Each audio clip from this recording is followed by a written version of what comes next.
All right, welcome back, everybody. We are at our fifth session now for a study group on Lacan's Seminar 16, From Another to the Other. And tonight we're very pleased to welcome back to our program, Samo Tomšič, who is right now based in Germany. It's a little bit later in the evening, but Samo has a presentation which will go for a little over half an hour, followed by questions and answers. So be sure to, get your questions ready. You can either type them into the chat or you can speak. Either way is totally fine. I'm very excited to welcome Samo. This presentation is based on a paper that he's going to be publishing that will mark the occasion of the English translation of Seminar 16, which is the text that we're working on by Fink and Miller. Currently, we have been going at a snail's pace. I suppose that's probably for the best. Every session, we only get through one lesson from Lacan, and we have been going line by line. So this has, as I think many folks know, represented the first serious confrontation that Lacan makes with Marx. And Samo's first major book, called The Capitalist Unconscious, was on Lacan and Marx. This was published by Verso a few years ago. And I remember reading this book and taking so many notes. I think my notes, Samo, probably exceeded 15 pages from your text. And then I've always returned to my notes and returned to your text. And now I'm so honored that you're here to talk about this, because it seems to me that your text, your book, in some ways inaugurates or begins with Seminar 16, right? So tonight, the presentation, the title is The Politics of Lacanian Structuralism. And I'm now happy to give the floor over to Samo. Thank you very much, Daniel, for this very kind introduction and for having me amongst you again. So yeah, I will, as you said, talk about Seminar 16, and it's a bit of a long, the text is a bit of a schlep, so after half an hour approximately, I will ask whether you still have a little bit of energy. Otherwise, I can also then work on cutting it. So let me begin. In Seminar 16, Lacan performs a shift in his structuralist orientation, and this shift is announced in the very title of the seminar, From Another to the Other.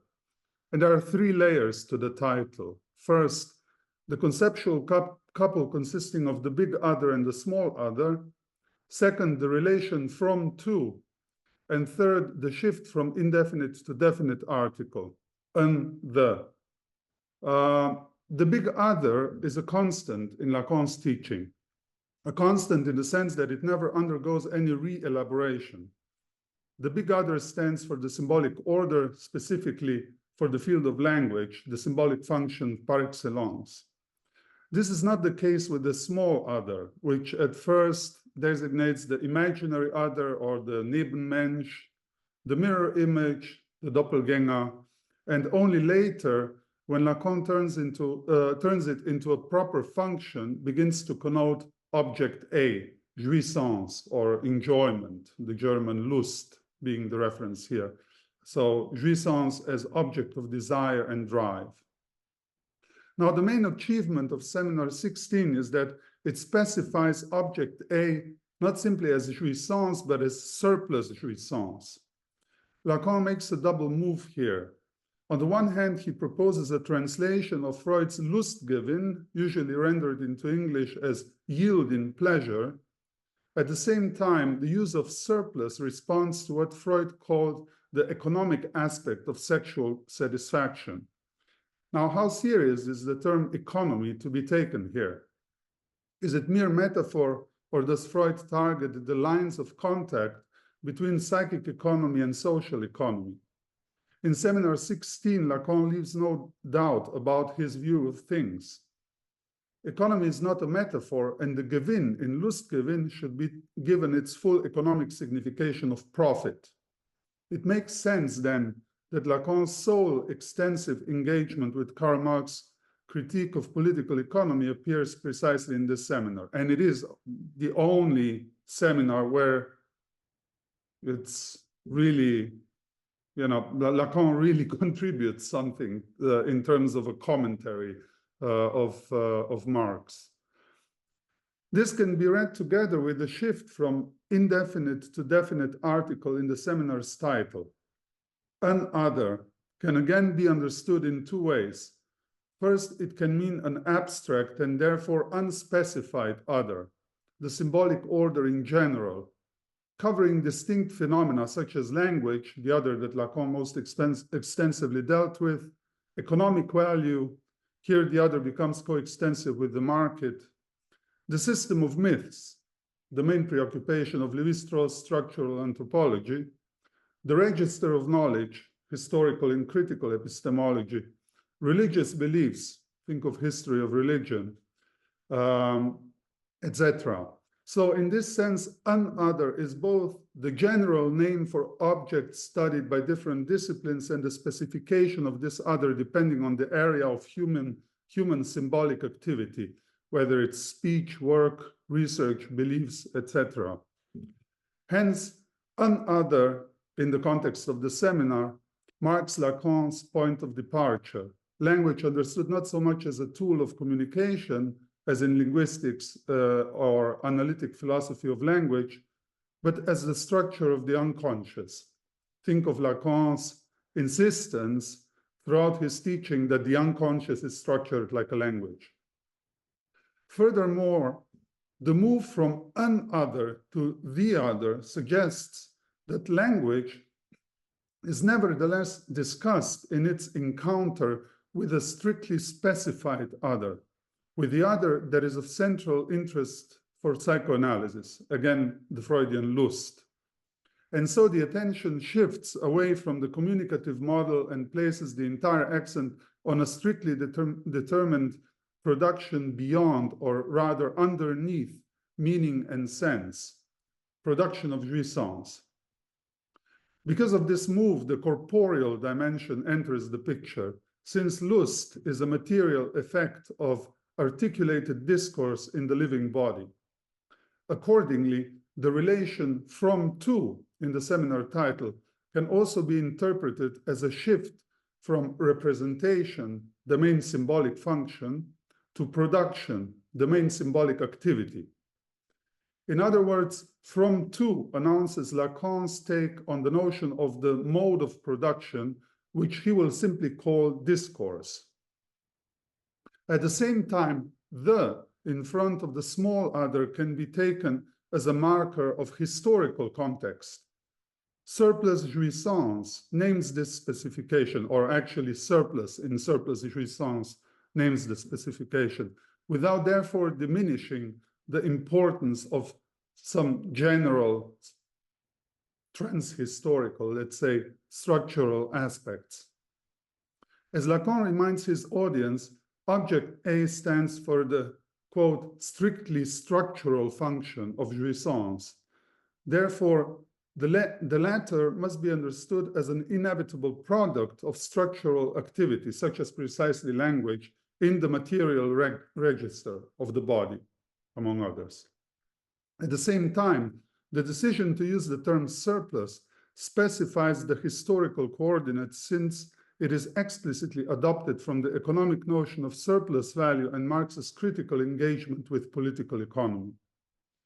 So the concept of surplus jouissance aims at the historical introduction or intrusion of the capitalist mode of producing value into the field of jouissance, the expansion of capitalist logic on the level of desires and drives. Lacan explicates this interest in the way the historical explicates his interest in the way the historical transformations of capitalism register on the specifically psychoanalytic terrain that is jouissance. the exploration of this strictly structural function of jouissance also comments on the historical circumstances in which the seminar takes place, the time of uprisings, mass movements, and protests united under the general term May 68. Now, the debate about Marx's role in the evolution of Lacan's structuralism is still an open one. How serious should one take the significantly more frequent appearance of this proper name after 1968? Marx is referenced explicitly when Lacan unfolds the homology between production of surplus value in the economic sphere and of surplus jouissance in the mental apparatus, and implicitly in the commentary on the function of scientific knowledge in capitalist societies, the fortification of what he calls the market of knowledge. Already at the time, certain commentators that Lacan evokes but does not name downplayed the weight of the reference, claiming it was circumstantial, reacting to the recent publication of Reading Capital by Louis Althusser and his students. It would be, of course, easy to simply dismiss Lacan's engagement with Marx as an opportunistic attempt to broaden his relevance and theoretically seduce radical students, like some sort of present-day Socrates. Still, the reference is there, and beyond superficial motifs, which are certainly there, the proposed homology opens a leftist perspective in and on Lacan's teaching. This does not mean that Lacan adopted Marxism or that May 68 was somehow his road to Damascus, his conversion into leftism. Even if this were the case, it would leave the motifs on the level of personal biography and personal convictions, which is, for my personal taste, less interesting. But what if Marx's mature critical project imposed itself for structural reasons? And what if engaging with Marx allowed a psychoanalyst to diagnose his present, the general strike, the transformation of knowledge, the function of education reform in the expansion of market relations within university, etc., and at the same time to grasp within his own field a key historical and structural problematic, the systemic function of jouissance in an epoch marked by the absolutization of the market. The fact that Lacan's personal views do not facilitate grasping the implications of his structuralist reading of Marx for psychoanalysis can be observed in his rather cynical reaction to May 68. Suffice to quote the dismissal of the thesis brought forward by the French historian of culture Michel de Certeau, also member of Lacan's École Freudienne de Paris, for whom the May protests were an immense political act of speaking out. So here's the quote by Lacan that I will just leave there and continue with my comment. Rather than revolting, the radical students were, according to Lacan, merely partying. Although this mockery of student uprisings is not an isolated case, it would be wrong to take Lacan's dismissals for a general stance of psychoanalysis towards political and social issues. And sadly, one finds among contemporary Lacanians too many imitators of such cynical attitude accompanied by an embrace of the liberal status quo. However, behind the cloud of mockery in Lacan, we do find an issue that cannot be ignored, and that is the function of jouissance in an uprising. More specifically, we are told to pay attention to something one might call libidinal bribing, where the demand of jouissance becomes the cause of a deviation from pursuing otherwise emancipatory political goals. By questioning the subversive potential of jouissance, Lacan rejects Wilhelm Reich's optimistic version of libidinal politics, popular among the students at the time, and implicitly joins ranks with Herbert Marcuse's account of repressive desublimation, characteristic for the so-called progressive capitalist societies and consumer culture. It is worth remembering that Seminar 16 marks the beginning of Lacan's theory of social bonds.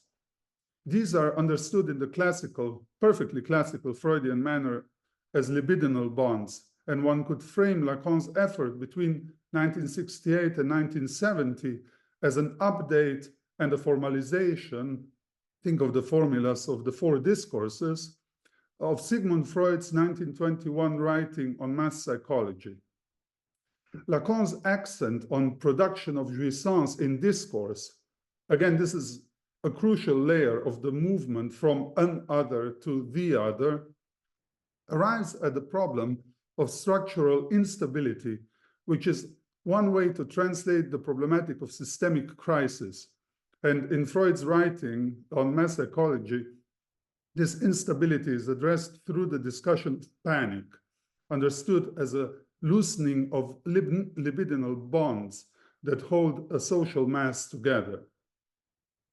Lacan's take on the matter is not without interest because it goes hand in hand with what one might call a realistic approach to structure. So here's a, oh, I don't have that one. Well, here's a quote that's not on the slides. Structure should be taken in the sense in which it is most real, in which it is the real itself. This is generally determined by convergence towards an impossibility, which is why it is real. End of quote, that's on page 20, and I slightly modified the translation. The formulation may sound bewildering since one would spontaneously claim the opposite. A structure is real when it is ontologically constituted, actualized, or completed. For Lacan, in turn, structure comes with the impossibility of closure and completeness, and his notion of non-all condenses this point. So what makes a structure impossible and therefore real is its openness, dynamic, historicity, and inner tension. A real structure is not a rigid order marked by some sort of ideal automatism. Structure dysfunctions, and it is most real when it breaks down. A social crisis, such as during 1968, when a transformation of capitalism went along with the intensification of class antagonisms, exemplifies the impossible real of structure. This is the critical point of Lacan's dismissal of Lucien Goldman's thesis, according to which the unrest of May 68 rejected structuralism by proving once and for all that structures do not descend on the streets, also a famous 1968 slogan. Goldman said as much as structures are ideal constructions, fictions, which have nothing to do with real political events and experience of revolt and struggle. For Lacan, on the contrary, the May disruption was itself a structural event. So it's, now this quote makes sense. So May 68 demonstrates that a structure is real when its crisis-ridden dynamic places people on the streets instead of keeping them in a confined space of factory or university. The street may have been a site of events, but these were political because it was at the very same site that structure manifested its own impossibility, as well as its resistance, its violent resistance against an in-depth change in the social mode of production. It is unsurprising that the notion of discourse, introduced in the first session of Seminar 16 and systematically elaborated a year later, Seminar 17, stands for the productive and thus real dimension of the structure of language. Lacan called his discourses quadrupeds, a reference to the living rather than geometrical bodies, which indeed contain abstract movements only, so the geometrical bodies, points into lines, lines into surfaces, surfaces into ideal bodies. Here too, the popular understanding of structuralism as a theory that privileges structure over history and logic over affect is dismissed.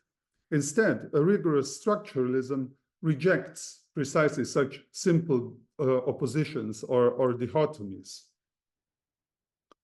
Like in this case, in this quote, where Lacan clearly says that desire is not the other of logic, but to recognize the logic of desire, one must densify, serrer.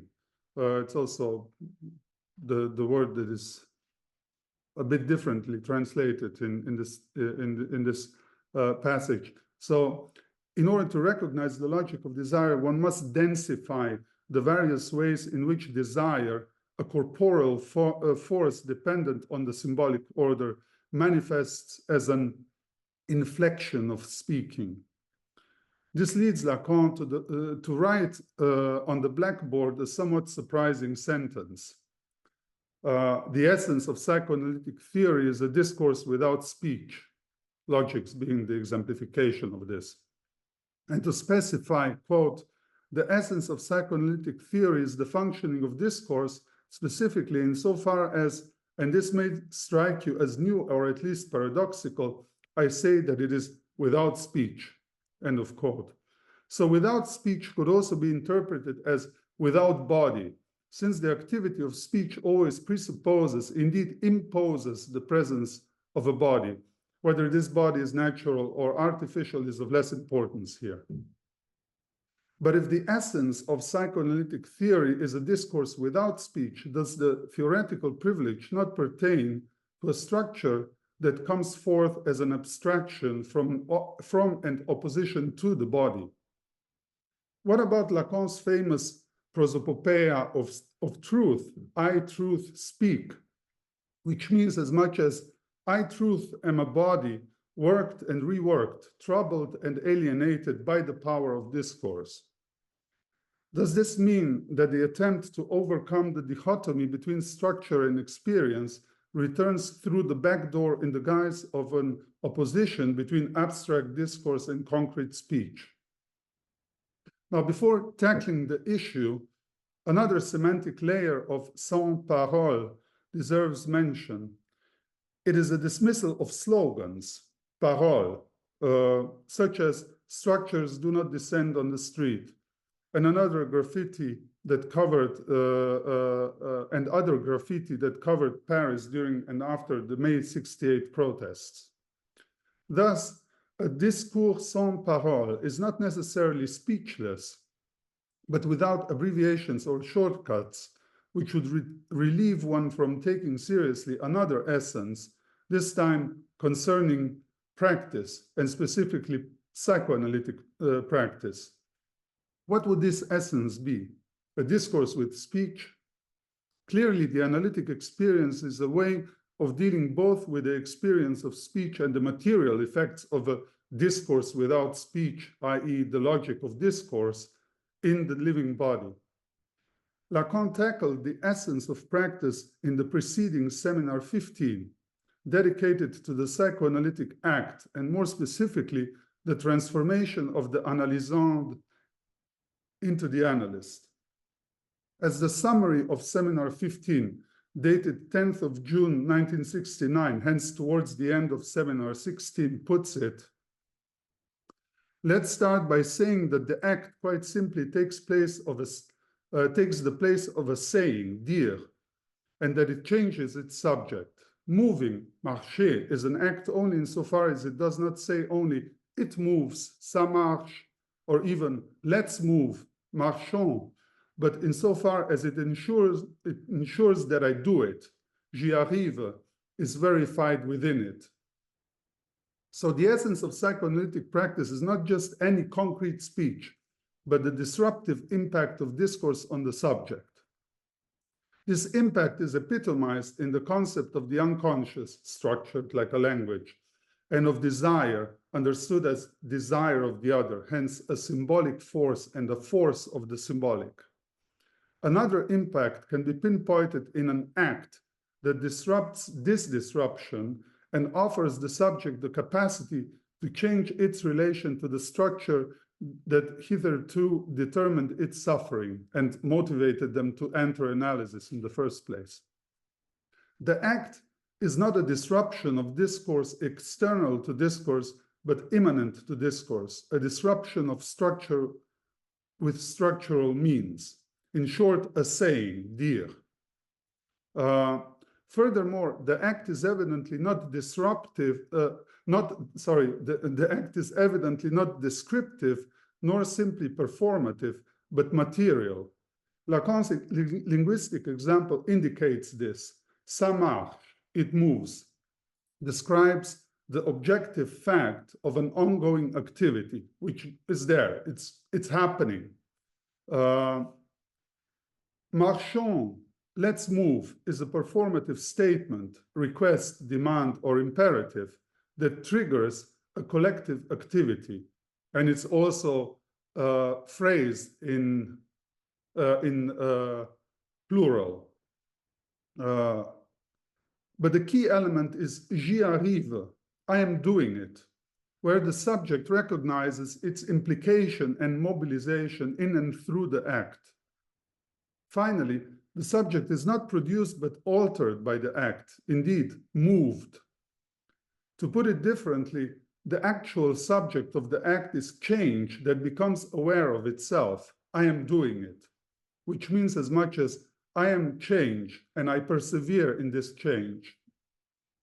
This is where the difference between psychoanalysis and other methods of treatment like psychotherapy, psychiatry, psychology comes forward. The change of the subject is here not distinct from structural change. The essence of psychoanalytic practice is then the transformative impact of saying, and from the perspective of experience, a theory of change rests on recognizing the productive force of this saying. In doing so, the psychoanalytic discourse reveals itself to be a social bond in which a shared work between the analyst and the analysand on structural change takes place, rather than a work on the self, like self-optimization, self-adaptation, or the like. Structure must therefore be understood as a process of becoming marked by an ongoing tension between repetition, structural resistance against transformation, and disruption, working through structural resistance. It is in this framework that the following provisory definition of structuralism that Lacan suggests also fits in. The insistence that is proposed in this definition, let's call it like that, the insistence that structure is real also dismisses the dichotomy between discourse and real. This does not mean that there is no real outside discourse.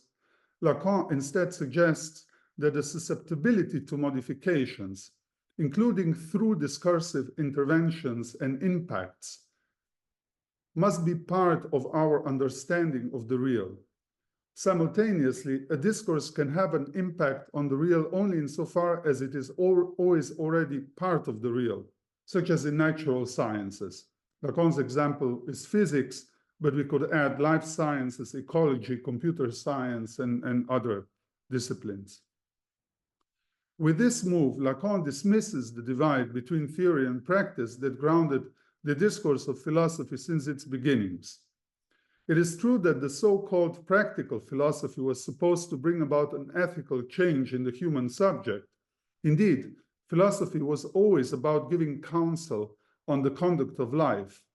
But the very expression implies that a philosophy is practical only insofar as it is backed by theoretical philosophy, where the main interest goes to what Aristotle famously called the thinking of thinking, rather than to disrupt discursive impacts on the real. Hence, Lacan's occasional criticism of philosophers as those who think and thereby overlook that they above all speak, like in this late quote from Letter of Dissolution. So, in difference to the philosophical scenario, Lacan's accent on j'y arrive, I'm doing it, does not presume that the subject in question overlaps with itself in an act of self-reflection. Rather, in the act, the subject brings about a self-suspension, where the consequences go beyond conscious intentionality. As a corollary to this conception of the act, Lacan can still claim that the acting subject in the process of transformation can misperceive itself, as he would insist for the act performed by the radical students during the May 68 protests and uprisings. To quote part of the thing, the slide that I showed earlier, something that is very often, even most often immanent to what we call the act is that it misrecognizes itself. So what is the cause of misrecognition or misperception? The cause is traced back to jouissance, which enters the picture as a saboteur. Since jouissance is produced as an effect of a discourse in the body, the revolting students can perceive themselves in the position of subversion and unknowingly remain in tune with systemic logics. Now, the question here, is what is the status of this jouissance?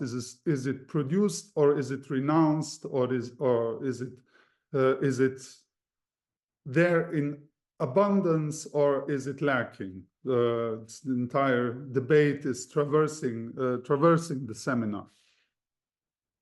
So the move from an other to the other aims at the connection between the symbolic order and jouissance. And the concept of discourse is introduced to connote as much as the mode of production of jouissance. This production, however, is accompanied by the renunciation of jouissance, a term that Lacan adopts from Blaise Pascal's argumentation why one should wager on the existence of God rather than against him. In Pascal's context, the unbeliever is encouraged to renounce life in earthly pleasures to increase his chances of hitting the jackpot of what Pascal calls the infinity of infinite happy lives. So in short, surplus jouissance. Lacan just condenses this formulation into the term surplus jouissance, and also says that Pascal was the founder of capitalism. That's in the final session of Seminar 16, which is also a bit of a crazy remark. But the point here, however, is not that the Pascalian subject renounces some jouissance already in possession, but the very possibility to seek jouissance outside the system of religious constraints, or differently put, outside the system of compulsive labor. This is where Pascal somewhat surprisingly joins Marx, for whom capitalism equally rests on the imperative to renounce jouissance and more generally life in order to generate surplus value for the system. How is this double bind of jouissance between production and renunciation, surplus and lack, handled, and what complications does it introduce for the subject of an act? To address this issue, it is perhaps again important to follow the direction of a discours sans parole. To repeat, the point is not to move away from the entanglement of discourse with the experience and thus reiterate the opposition between abstract structure and concrete speech. This is what logics, mathematics, and geometry do, together forming the oldest scientific discourse without speech.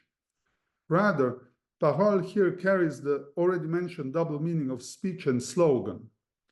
Given the significance that the prosopopeia of truth plays in Lacan's discourse, so again, this I truth speak, the preference for a discourse without speech indeed sounds bewildering, since this means as much as a discourse without truth, at least without the speaking truth that has a different weight from the abstract truth of logical and scientific discourse, which is basically truth reduced to truth value of statements and articulated formal discourse. The problem lies in the slogan, which can be provisionally called decontextualized truth, truth reduced to what Lacan somewhat provocatively calls idiocy when commenting on the political slogans of May 68. And it's in this longer quote that I will also refrain from reading. But in it, both key aspects of May 68 are commented on: the general strike and the student revolt. The former was addressing a truth, what Lacan calls here the collective truth of labor, in face of which nobody can remain indifferent, since it concerns the totality of their being, the capture of their whole existence in the capitalist valorization process. A worker on an assembly line may not work collectively, since her work exemplifies the consumption of labor power's use value. But the same worker works abstractly. As a personification of abstract labor or as commodity labor power, she produces surplus value under the condition of renunciation of jouissance, which is for Lacan synonymous to labor. The gap between use value and exchange value of labor power then leads to the collective truth of labor, the nexus between production of surplus value and exploitation of labor power, or in Lacan's rephrasing, between production of surplus jouissance and renunciation of jouissance. This is where the imperative to renounce jouissance, to subordinate the totality of life, as Pascal puts it, under the symbolic regime of economic value, enters the picture. A strike is an attempt to form a collectivity, i.e. a sociality or social bond organized around the exposure of the collective truth of labor and the rejection of imposed renunciation. In this precise sense, workers on strike stand for an organized symptom. Because the general strike interrupts production and thus directly addresses its truth, the link between exploitation of labor and production of surplus value, or more generally between systemic violence and generation of value, it exemplifies a discours sans parole. The strike is not a slogan, although workers on strike may use slogans to mobilize the public opinion for the political causes of the strike. However, the truth of strike is not the slogan. It is the power of the strike to expose structural contradictions while creating the conditions for solidarity between diverse social groups experiencing exploitation. The strike, therefore, does not belong to the workers.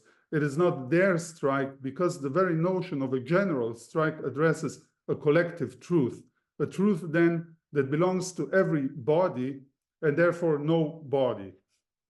Exposing and fighting exploitation is not about claiming property of a truth addressed in the struggle one wages against the system. But then there is another aspect of May 68, which is truth on strike, a bizarre sounding formulation which nevertheless addresses a structural aspect of the events and even their deadlock or their failure. To get back to the problematic slogans, or as Lacan puts it, truth scrawled on the walls. Connerie here means the stupidity of slogans, which were somehow associated with Lacan's teaching in the sense that they either reference the term he popularized, jouissance, or take him as a target, since he was considered a structuralist authority. The crown example of such slogan is the already mentioned "Structures do not walk on the streets," which opposes structure on the one hand and event, action, body, movement on the other. If in turn May 68 is a structural event, then lived experience cannot be taken as the opposite of structure. Rather, lived experience is an experience of structurally imposed and reproduced injustices. Taking May 68 as a structural event in which nothing less than the impossibility of structure is demonstrated rejects the opposition between structuralism as an abstract formalism, discourse without speech, and activism as anti-structuralism, speech without discourse. Again, the problem addressed by Parole in the formula discours sans parole concerns the watered-down truth of slogans.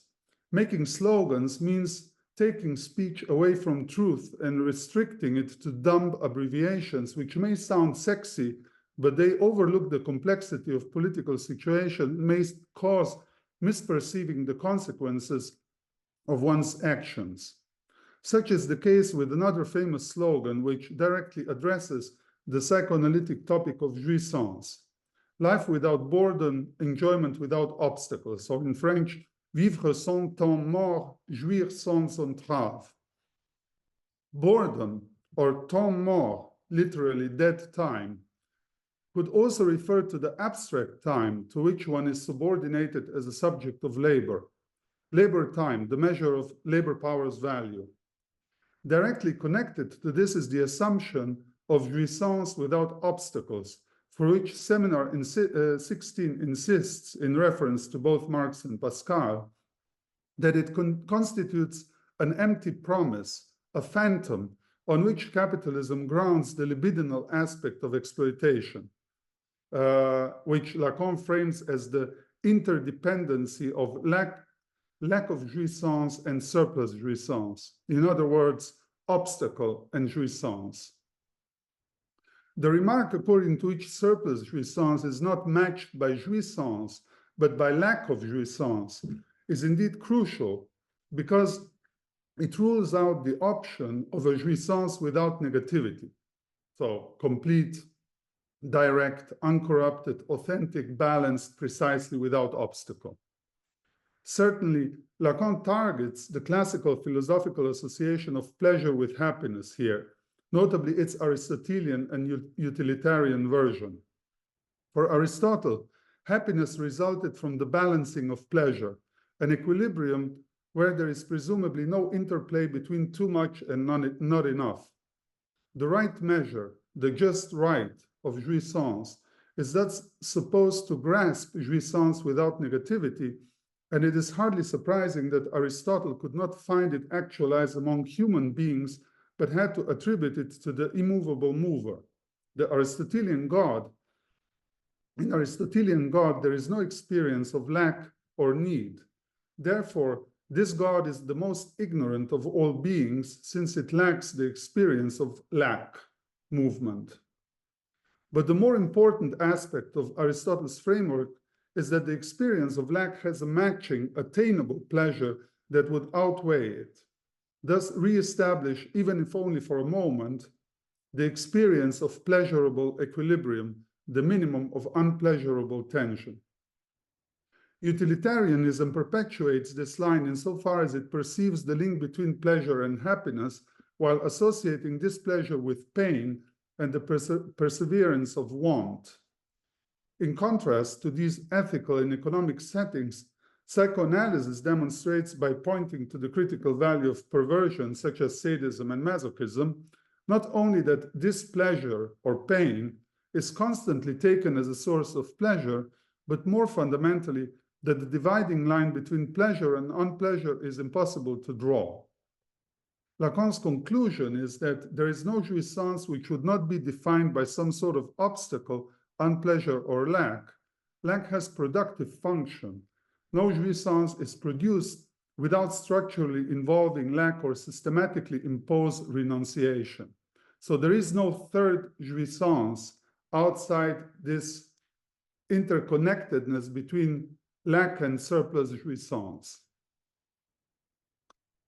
Although lack is one complicated name for addressing the link of jouissance with obstacle, this does not imply that there is, sorry, repeating myself, some sort of third type of jouissance outside the interplay between lack and surplus. So again, this quote is supposed to kind of make bring the point home. This correspondence means that surplus and lack form a vicious circle. Satisfaction and dissatisfaction are two aspects of desire and drive. Still, the assumption that there is a more authentic experience of jouissance outside the oscillation between too much and not enough sustains the fantasy that the obstacle separating me from this third jouissance is precisely the other, the small other. this time in the sense of the Nebenmensch, or the fellow human being, the imaginary small other. So it's a fantasy that Lacan associates with racism, that the other is stealing my enjoyment. If the counterpart of lacking jouissance would be jouissance, psychoanalysis would remain in the tradition that evolves around the hypothesis of an originally jouissance which had to be given up in order to become human. Freud was still struggling with this view. Lacan, in turn, insists on the dependency or interdependency of, dependency of jouissance on renunciation. In other words, that renunciation not only produces the subject as lacking, but also jouissance as what is sought and desired. On a general level, the cause of the double effect, surplus and loss, is in the signifier. And it is important that Lacan, in this second quote that is in this slide, does not speak simply of loss, but of the effect of loss, rather than of some actual ontological or objective loss. That something got lost is an appearance, objective and compulsive, but still an appearance, thanks to which the flip side of this appearance, surplus, obtains its efficacy.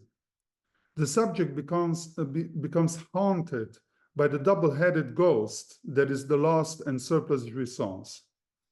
In all this framework, renunciation of jouissance functions, to repeat, as a cover name for exploitation.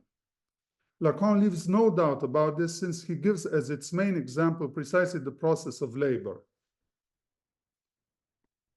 And in this quote there, the master is not to be understood as someone who actually renounced some jouissance. Such master is, for instance, or this misunderstanding of the master is presented in the so-called abstinence theory of the capitalist that Marx already dismissed with criticism. The hypothesis that the rich renounce jouissance and that their accumulated wealth is the ultimate proof of this renunciation serves as an ideological justification of exploitation and the deployment of systemic violence in order to generate value. Rather, the master is he who imposes renunciation of jouissance onto the other. In other words, who creates property through expropriation or as expropriation. So as Proudhon would say, property is theft. In the end, renunciation of jouissance overdetermines what is possible to do with life. And more importantly still, it introduces into life ongoing suffering, deprivation, and discontent. This is where the notion of the symptom, with which I will conclude, finally comes in. The symptom, Lacan says, is the way each person suffers in his relationship to jouissance because he thirsts himself into it via the function of surplus jouissance. The symptom appearing on the basis of the fact that there is no longer anything but an average, abstract social truth. Voila, it has to be cut here because the section ends, and I assume I've been torturing you long enough. Okay, excellent, excellent. Thank you so much. You had an uncanny way of condensing some formulas that have definitely eluded us. So I will give people a moment to collect their thoughts and their notes for questions. If I might begin with the question, Samo. Yeah. You remember the page or the lesson, maybe the 10th lesson in, where there's a reference to Deleuze and masochistic enjoyment? Yeah. I was, and then of course the other reference to perversion, which appears when Lacan introduces the notion of the absolutization of the market and what I wanted to understand, because we know from what he later develops in 17, is that, and then in the notion of the capitalist discourse, what is Lacan's understanding of castration here in 16? And what is the relationship between Pascal's notion of renunciation and what Lacan will later realize that is the sort of impossibility of the capitalist discourse to manage properly, which is castration, right? So that's one question. And the other point is a beautiful reference you made to Pascal as the originator of capitalism, because that's exactly Lucien Goldmann's claim, but in a slightly different way.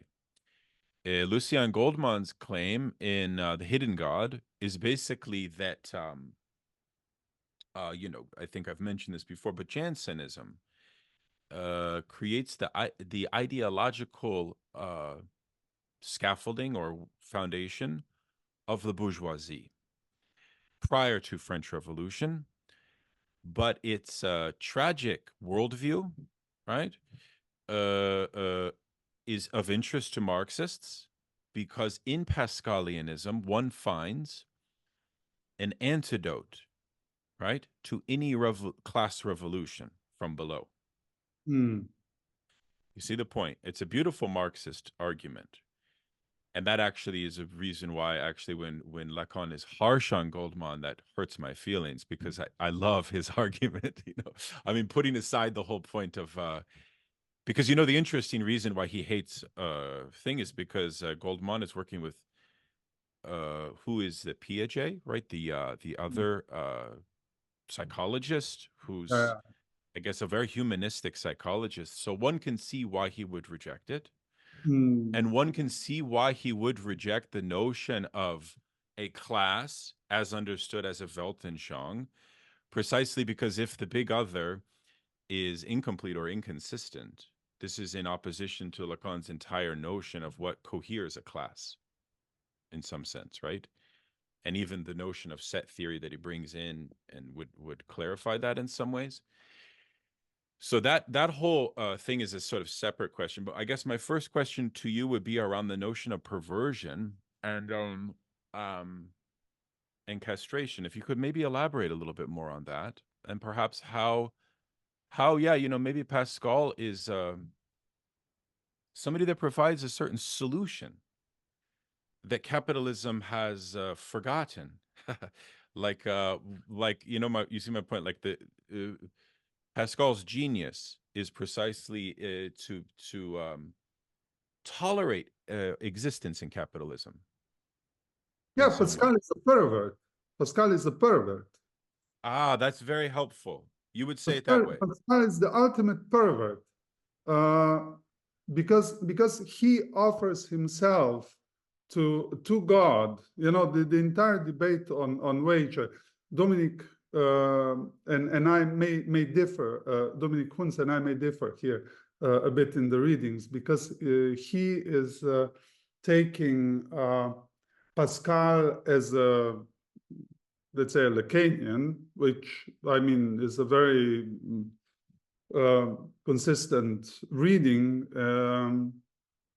but it kind of goes for my taste too much in this kind of affirmationism of some sort of radical core of Christianity that I personally don't see. Or maybe I'm just so irritated by Christianity that I'm willing to dismiss it together with its radical core or whatever. But what is interesting in Pascal's argument for wager is, of course, the passion with which he's arguing that one must wager on that one must put the nothing that one is, that one's entire existence is, that one has to bet on the horse of the God's existence. because, you know, in any case, blah, blah, blah. If we lose nothing. If we gain, if God does reveal itself as an existent being that condemns and rewards, we might be among the ones that will be rewarded. Not everyone will be rewarded. Not everyone who lives in accordance with God's commandments and so on and so forth will be rewarded, because Jansenism is, I mean, what is interesting in Jansenism, and that's also the perversion of Jansenism, is that it works with a radically indifferent God that will, you know, whether one will be saved or not doesn't depend on one's own conduct of life, but of the God's capriciousness. You know, you'll be saved. You won't be saved.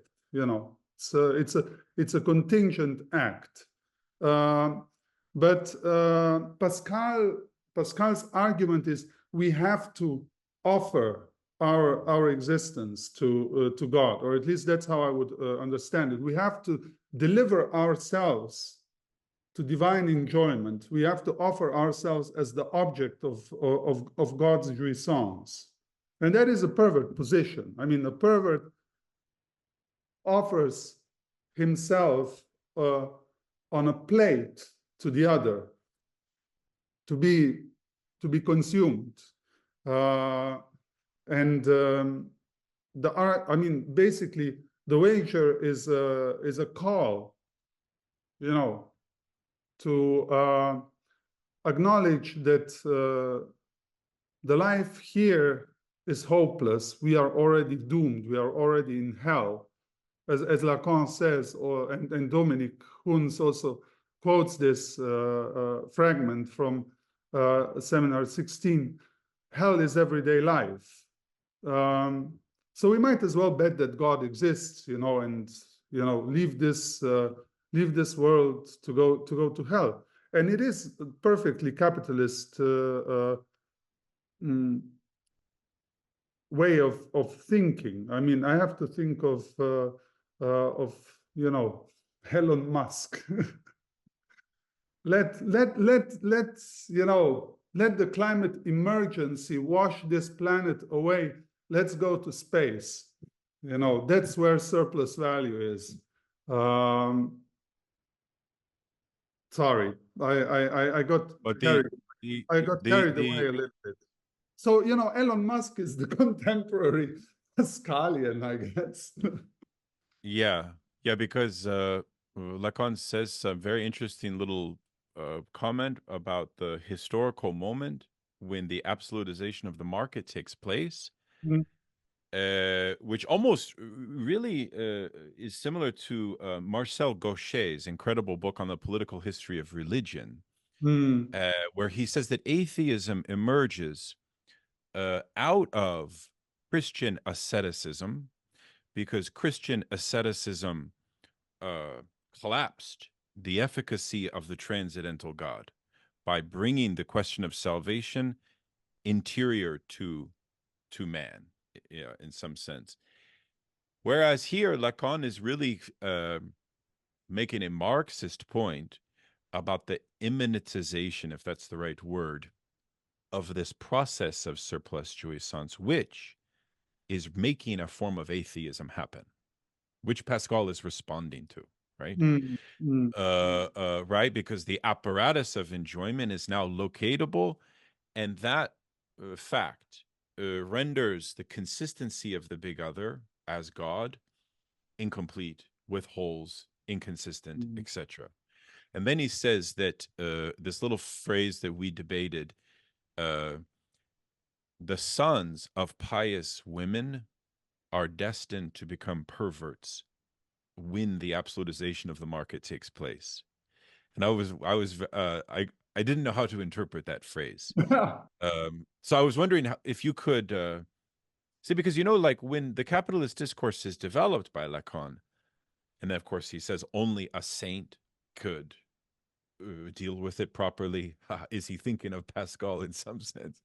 But, you know, like That's the question, is how one gets out of this question of perversion. And could you also mention something about castration? Because our group read your article. I forget the title of it, where you give a very sort of compact formula of what Lacan means by capitalism, right? Hmm. As this inefficacy with managing castration.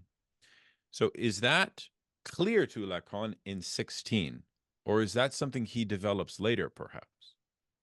I mean, that's something that he like. It's again one of these weird moments where Lacan just like babbles something, and one could wonder whether he knows what the implications are, what the impact is. But I think it's in Seminar 19 in one of the lectures where he's, or actually one of those lectures that Miller didn't include in Seminar 19 and were published under like this booklet, Talking to Brick Walls, where he says that capitalism is foreclosing castration out of all fields of the symbolic. But I mean, there's still this open debate, another open debate, what to do with this fifth discourse in Lacan, which, of course, if one looks at it, it's a vicious circle. It's forming a circle. It's not open. It's not a broken structure. It's so to speak, this kind of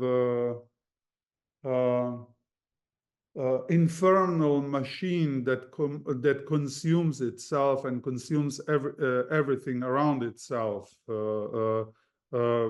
the planetary conditions of life, as one would say nowadays. I mean, this would be one way to understand what Lacan means with the foreclosure of castration. But as you may know, I'm not a big fan of those readings of the capitalist discourse as an actual fifth discursive structure. I would say that this is like a dead end for Lacan, because he only introduces it in one lecture in Milan in 1972, I think, and never picks it up. It's a one-time attempt. He talks about the capitalist discourse, or the discourse of capitalism, before, but he's kind of hesitating whether he should associate it with the contemporary, or declare it a contemporary actualization of the master's discourse, or whether it's a university discourse. And then you have also other, Miller, Zizek, we're also reading it as hysterics discourse. You could probably also read it as an analytic discourse. Maybe someone even did this. I mean, I wouldn't dare to claim that this doesn't exist. But in Lacan, and this is where I do turn into an old school philologist, you have this kind of oscillation between the master's discourse and the university discourse when it comes to trying to locate capitalism, and then this fifth discourse, which I personally explained to myself, and you don't have to follow me on this one, as something that proposes the formalization of the capital fetish, or what in Marx is called capital fetish. This fantasy of self-proliferating, self-generating value. which then, of course, comes back to something that you still hear some zombie economists claim, that value does, you know, it is a chicken that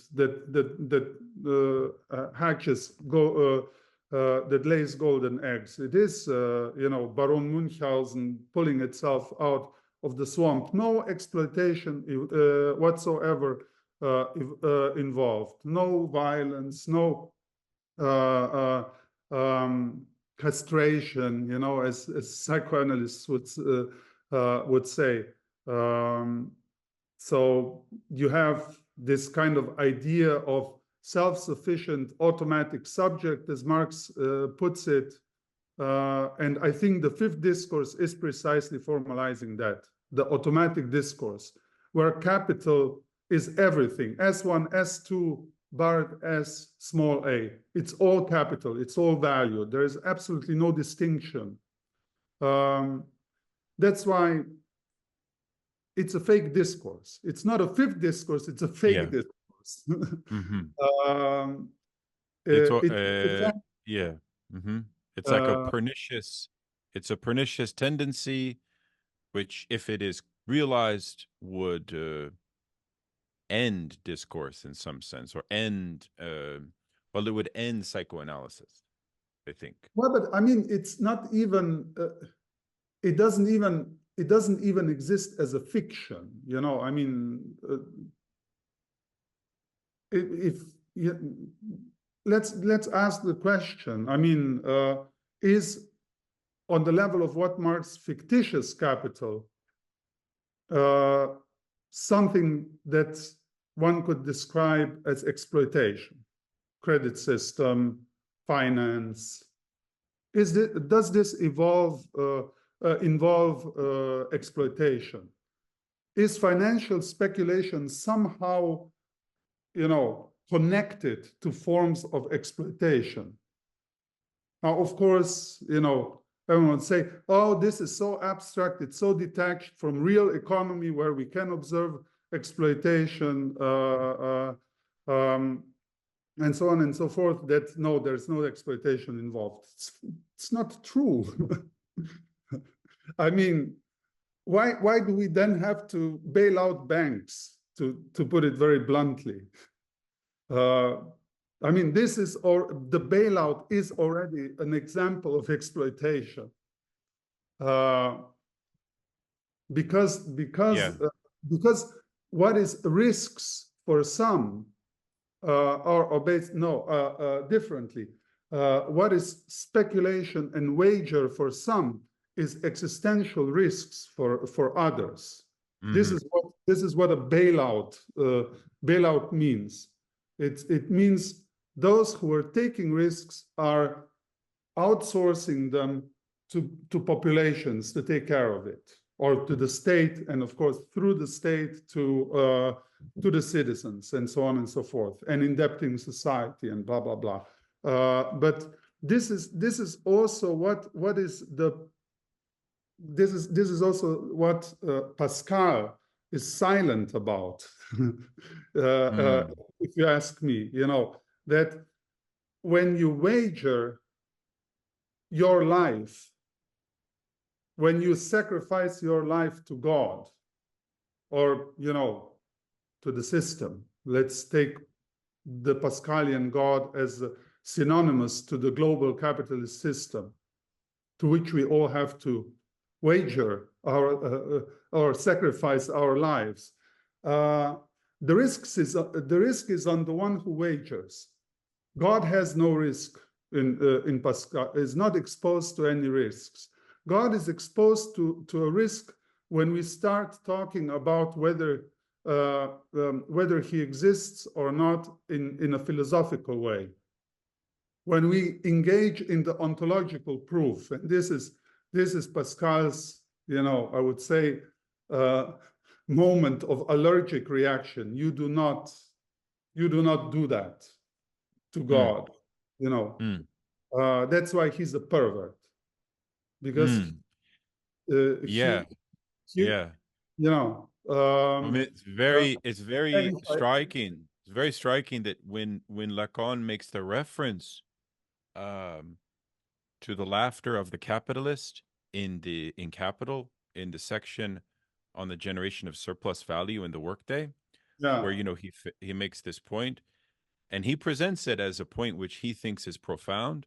And I wanted your opinion about it, where he says that the exploitation, the capitalist laughs at the fact of the exploitation. And then you said in your talk that domination comes from a master who renounces jouissance onto the other.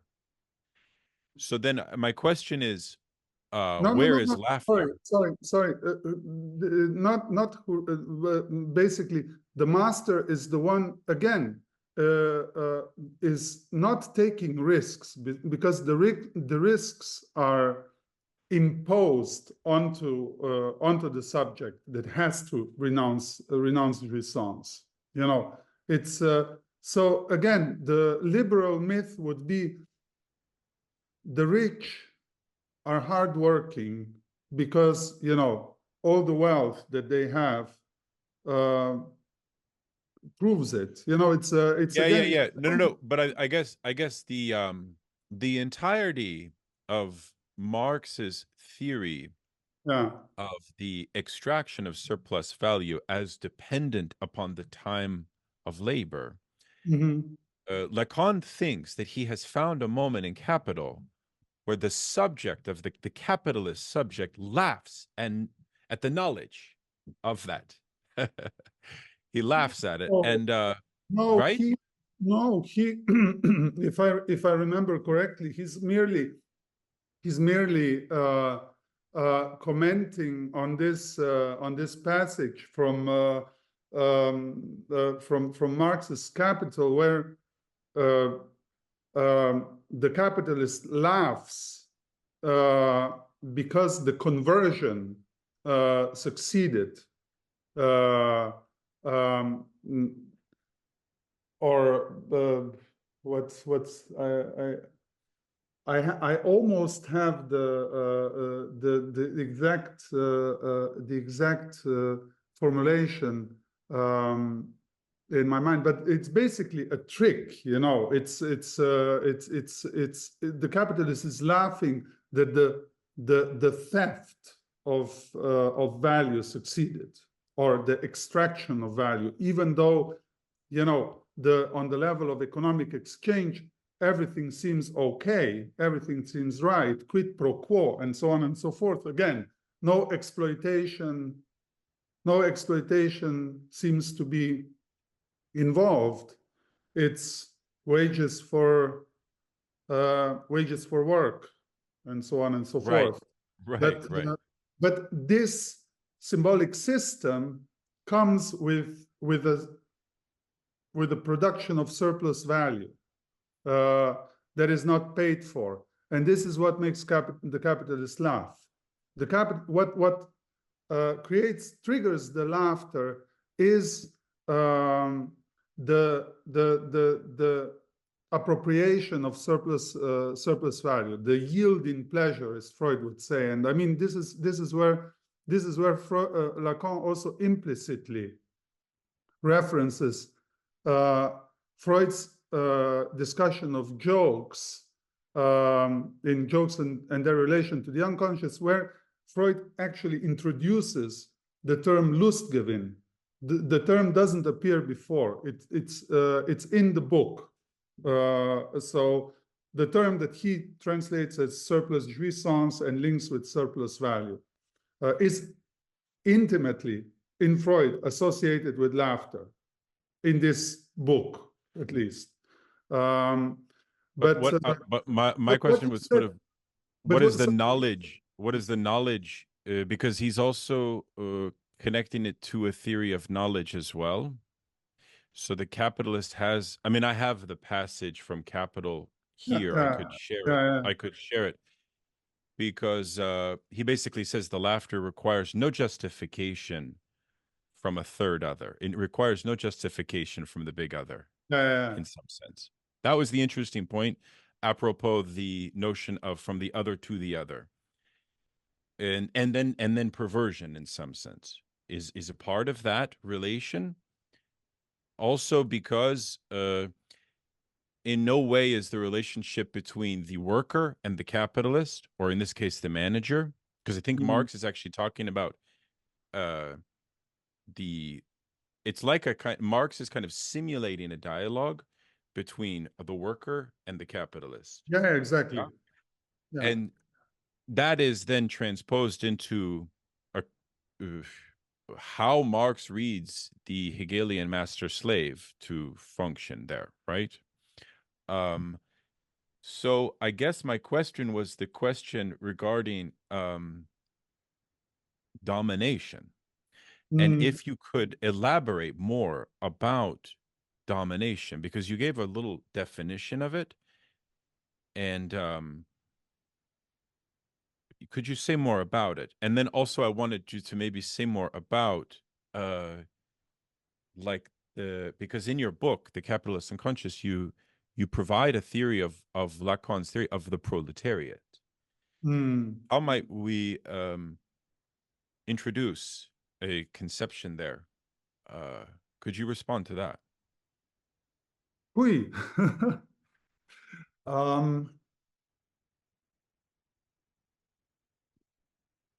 Wait, what? So you want me to speak about Lacan's theory of the proletariat?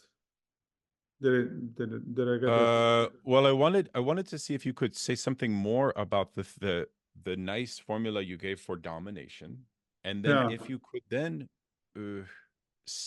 because you see, one of my problems here, Samo, was the question as to whether Lacan can think the class struggle within the structure of Marx's Capital, because I was not clear that he was that this antagonism is laughed off, that this antagonism, how is it dealt with, how is it managed, how is this class conflict managed? That was my question. And then from that, what would be a positive theory of class that could be generated from that? No, I don't think that Lacan's that Lacan is really going there, you know, to actual class antagonism. I guess that's that's a bit kind of meeting the stereotype of structuralism that I was. But he has a theory of exploitation nonetheless. Yes, he has a theory of exploitation, and I think this entire debate on the nexus or this kind of double-sidedness of jouissance as it is, framed or developed in Seminar 16, that you have to think surplus and lack or renunciation of jouissance together. That renunciation is a productive act.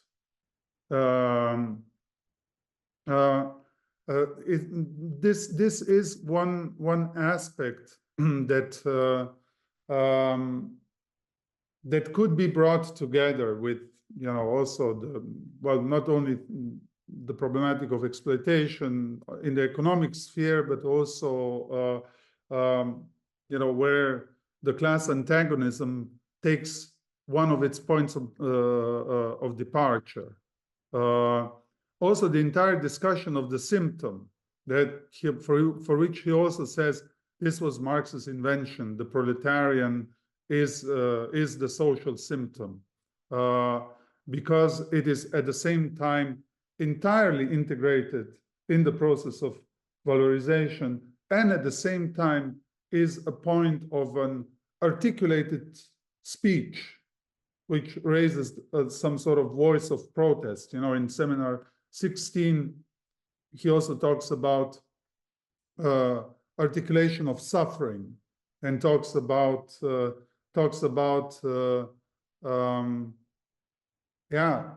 symptom as one example of the speaking truth.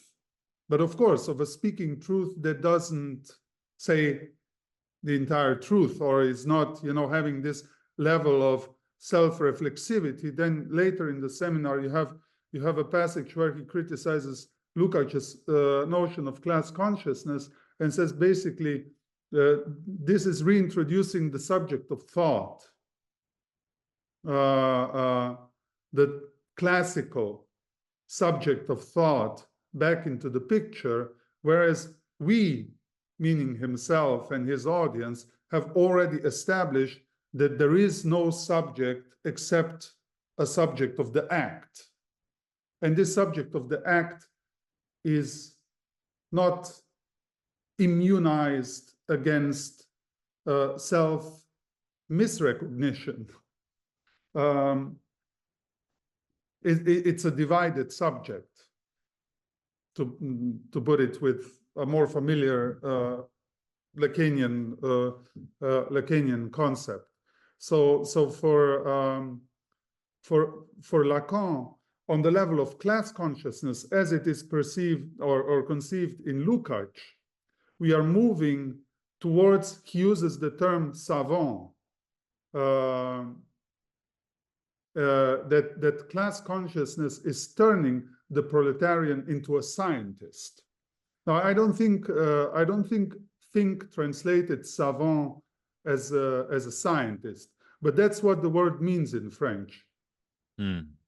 It's not only the one who knows, it's scientist. And you have this entire issue of scientific Marxism that is addressed, and scientific an attempt to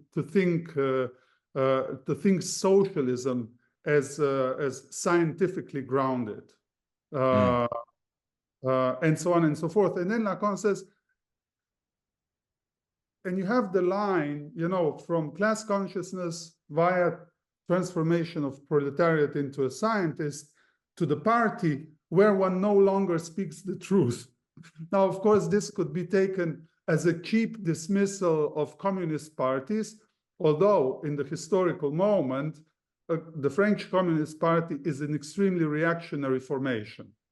And of course, the Soviet Communist Party has discredited itself already decades earlier. So this is also sort of, understandable, but still, typically conservative liberal dismissal of the notion of the party.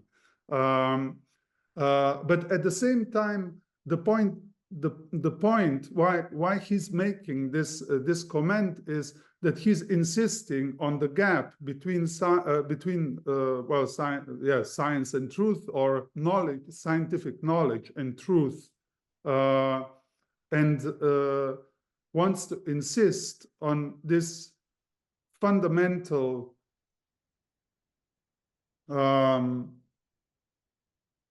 link between the symptom and a truth that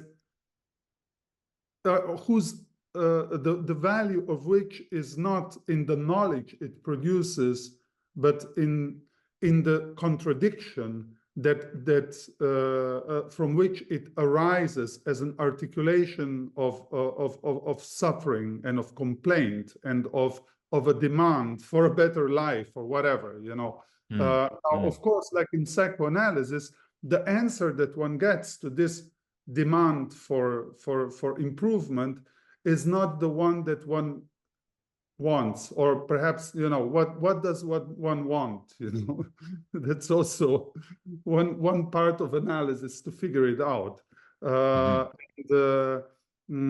If one wants to spin, the parallels between psychoanalysis and critique of political economy further, one could say that on the level of capital, Marx is also not giving us the answers that we would want. Let's have, a programmatics of revolution. Let's have some political optimism and so on and so forth. but he really moves on the level of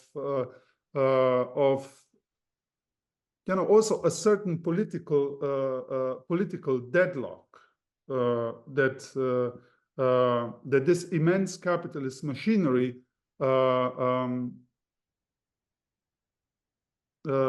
confronts one with,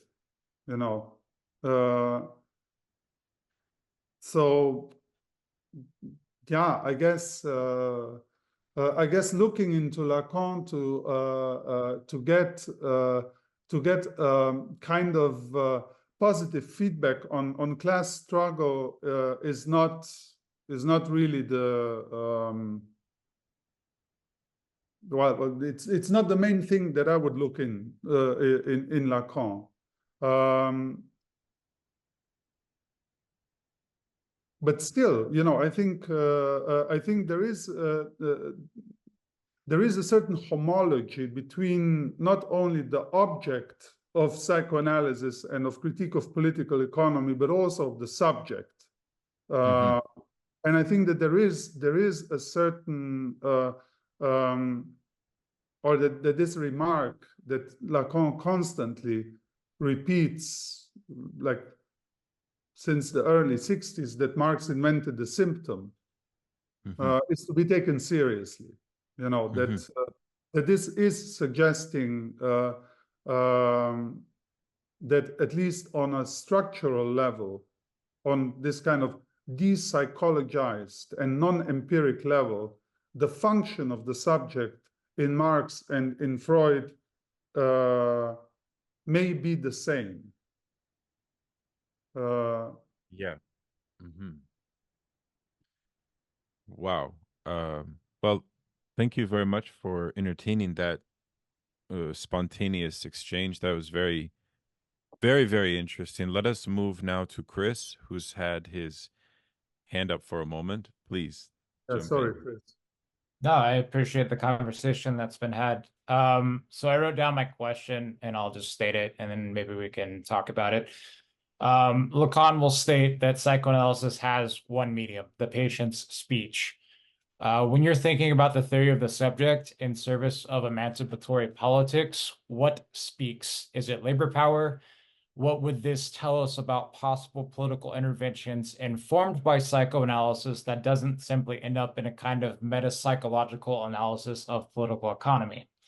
And then I do want to tie this specifically to something you talked about in your talk, which was the idea of movementism, something that Batu critiques a lot, where you suggested that slogans are the removal of truth from speech. And so there's this kind of stagnation and these kind of spontaneous movements that come about, or even just a general strike where there's no direction, it's all disoriented, but it's this massive chaos and confusion that doesn't really accomplish anything other than just this sort of movement. So I was curious what you think about that. Thanks.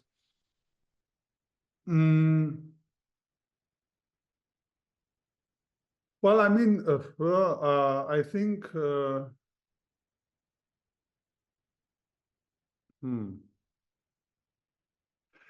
don't think that that Lacan was simply. I mean, I do have a problem with his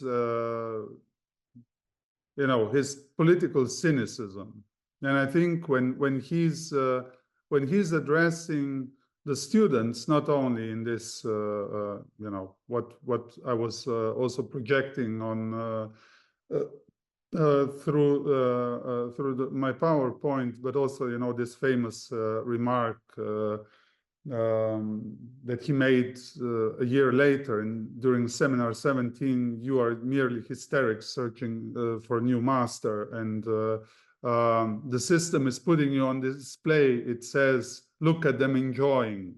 I mean, although I feel tempted to like also try to find in there something that that addresses after the fact, the failure, or kind of comments, this is why this movement failed, or this is why this happened, this is why the university reform that you were all going for is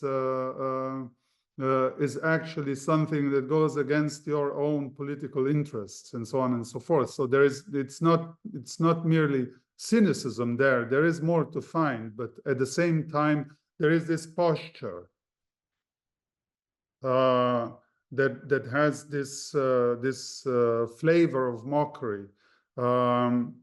At the same time, I do think, and I would insist on that slogans are stupid. And slogans are to repeat, decontextualized truth. They are truths that present themselves as complete, and it can be thrown around, and they will make sense. I mean, the same can be said about Lacan's slogans. Imagine, I mean, you can actually see people wearing Lacan slogans, "There's no sexual relation," on T-shirts. I mean, this is this is epitomized stupidity. The same issue. Lacan is not an exception from that. And if you look at how psychoanalysis, is also in its own movement, because it is also a movement, is kind of condensing the lines around specific slogans, which are taken as self-explanatory truths. You can actually see, on the example of psychoanalysis, what Lacan is criticizing in the student uprising. You do not see the truth that you are actually promoting, and it's not in the slogan. The slogan is a bit of an overblown, exaggerated, and therefore necessarily decontextualized truth.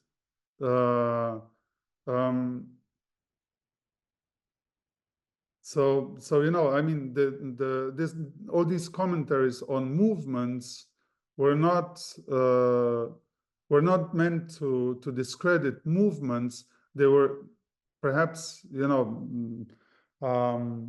kind of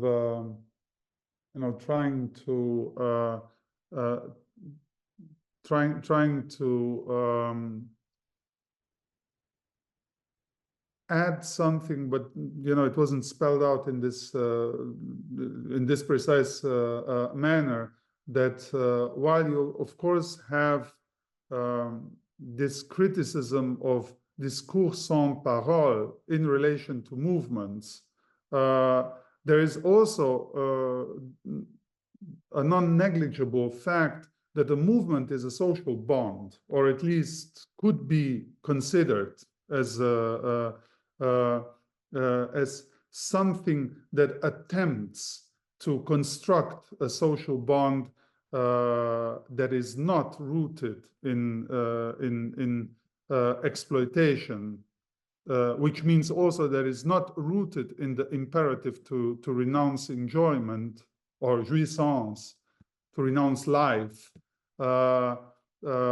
in order for an antisocial system to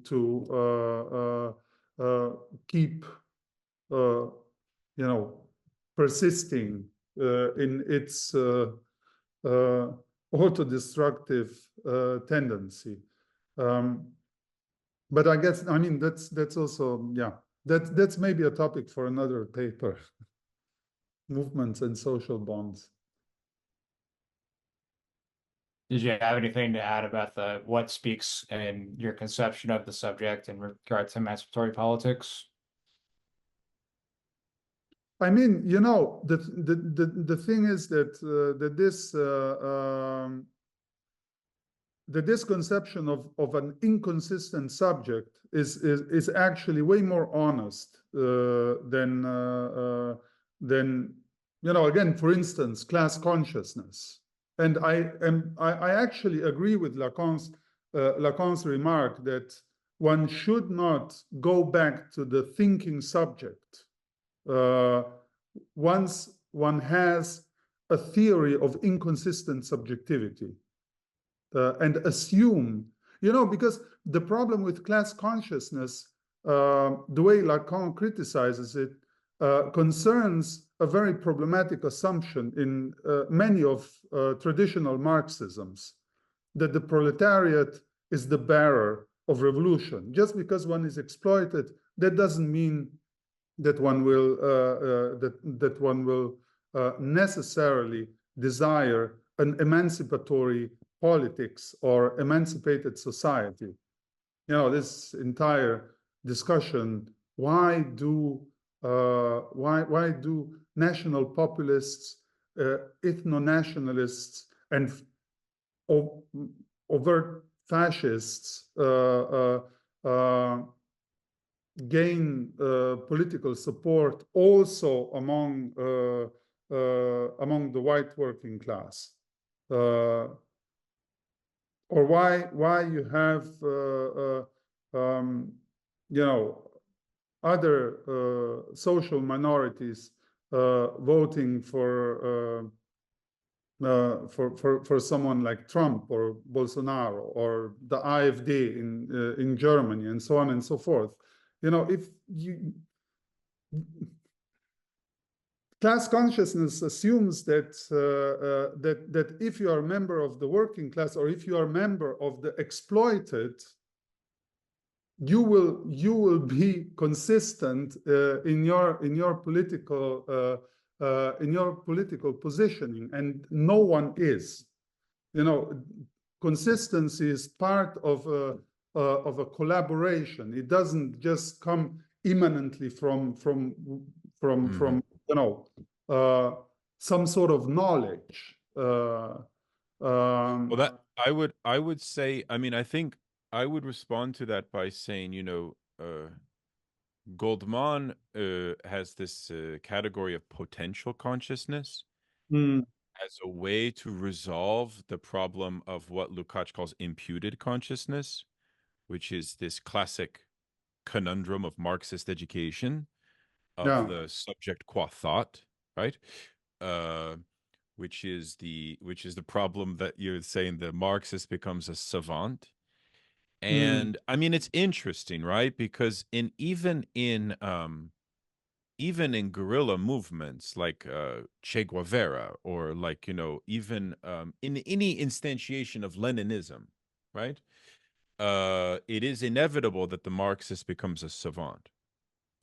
But it's also true that the democratization of the subject of Marxism as the intellectual, as Marx's famous point of theory means nothing unless it is seized by the masses. If we renounce this tenet of Marxism, I fear that we have no strategy left as Marxists. The question for me would be, fine, so we have an allegiance to that notion that there is an inevitability of us promoting some conception of the intellectual and because the problem you're saying of the racism of the working class is a problem of Marxist education, is it not? In other words, liberalism wants the racism to be accelerated. We already know that. They benefit from it. Yeah. Like even in France, when they had the Communist Party, despite all of their problems, we know that they kept the racism in check much better than they do now. Well, so I just fear that, we live in a capitalist society in which these class differences are real. And of course, the resentments of the capitalist system will lead people to betray themselves, to betray their class, and so on down the line. That's a fact. But what then does it mean for us as Marxists would be strategically to how we work with Lacan's notion of divided subject, his notion of pleasure, his notions of enjoyment, and how they split our interests. That gives us a certain wherewithal. But I don't know if we should have to reject the subject of thought. No. But of course not. Of course not. But Lacan, when he says this, that we shouldn't return to it, he's addressing a very specific tradition within philosophy, going back to at least Descartes. And, you know, of course, you have all these readings of Descartes as some sort of proto-Lacanian, blah, blah, blah, you know. But Lacan doesn't say that.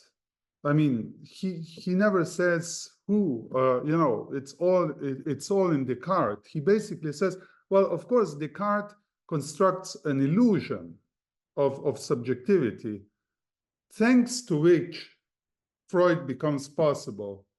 But, you know, the Cartesian cogito is not the subject of the unconscious. He's also very clear about that. And of course, he goes on to cogito and reworks it and, you know, does all sorts of acrobatics with it. But this doesn't diminish the fact that for Descartes, cogito is a radically disembodied thought, and the subject of the unconscious is a very corporeal thought. It's thought in extension, in the symbolic extension, but also in the material extension. Again, we cannot go back to cogito. We cannot go back to the subject of thought. But this doesn't mean that we do not talk about thought. I mean, after all, the unconscious and the subject of the unconscious also stand for a certain ongoing, persistent, always already there, decentralization of thought. And that's all that Lacan means by this. Of course, we can also say the Marxian notion of the proletariat is, on the one hand, elaborated historically in a specific part of the planet, on a specific sample population. It's the white male English working class, but that doesn't mean that this exhausts the structural function of the proletariat. This doesn't mean that we have to conflate it with this. So I would have the tendency, you know, to read the proletariat in the structural sense as the site where all sorts of empirical populations can emerge, but does it speak? Can appear. But does it speak? The proletariat. Of course it speaks. It's a symptom. Okay. So then what follows from the active speech of a proletariat, and what use of psychoanalysis do we make of it? That's my question originally reformulated. Well, but I mean, what does it say? I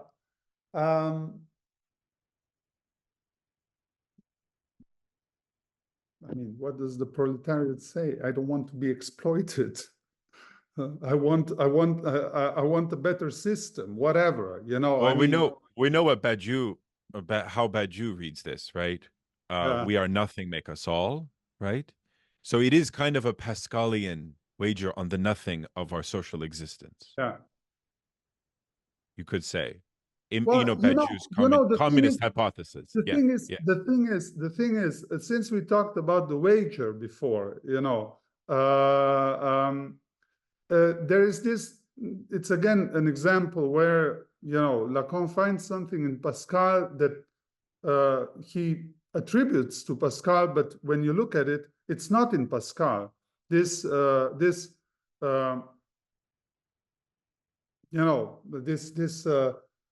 point that he's making, that the interesting part of the wager is when one or two positions, the grandfather, you know, the one who's keeping up the appearances, knows that God does not exist, but still wagers in favor of God's existence, and the other position that,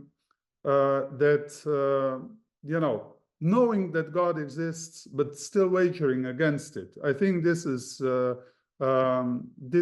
this is this is the exemplification of the psychoanalytic subject, or the subject that articulates its speech on the level of the symptom and is consistently following its demands. Consistently,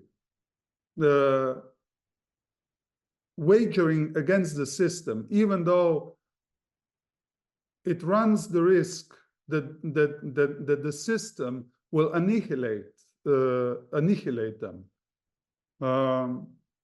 And here we have, we can think of all sorts of movements and their speech and their demands that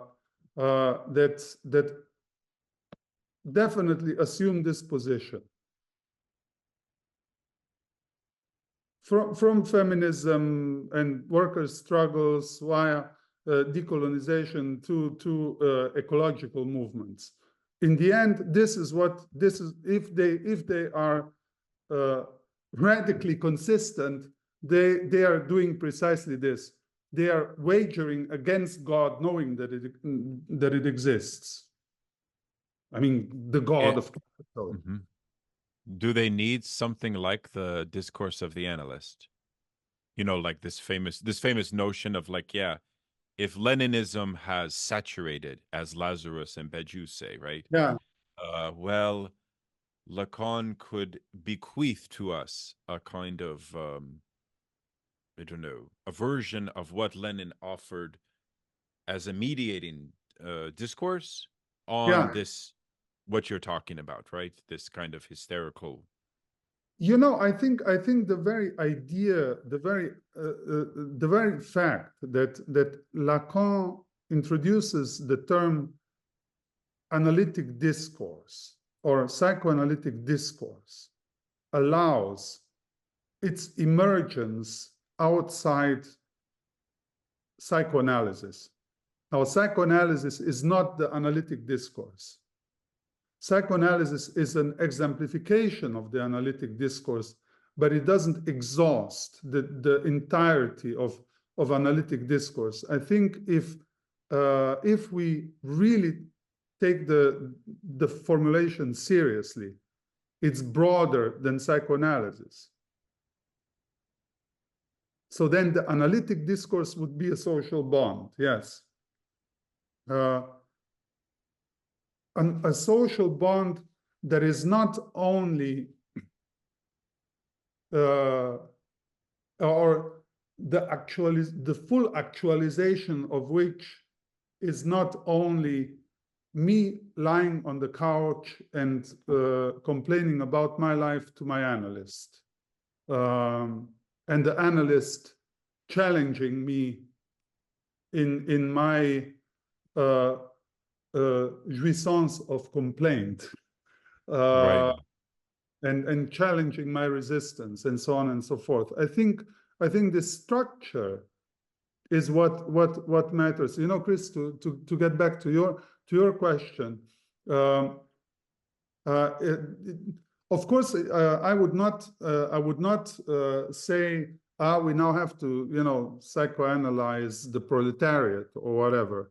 I think it's more or psychoanalysis as a practice needs to deal with all these revolting subjects and put them on their spot or tell them where they stand. I think they know very well where they stand, but depending on the discursive structure in which they are capable of actualizing their strivings and demands and political beliefs and so on and so forth, depending on the structure in which all these get articulated, the efficacy of all these ideas and demands and worldviews and so on and so forth is obtained or lost. So I think I think that's what I would take out of Lacan's engagement with politics. Not in the sense every emancipatory movement needs a psychoanalyst or needs psychoanalysis, but I think there are some critical points that Lacan is making.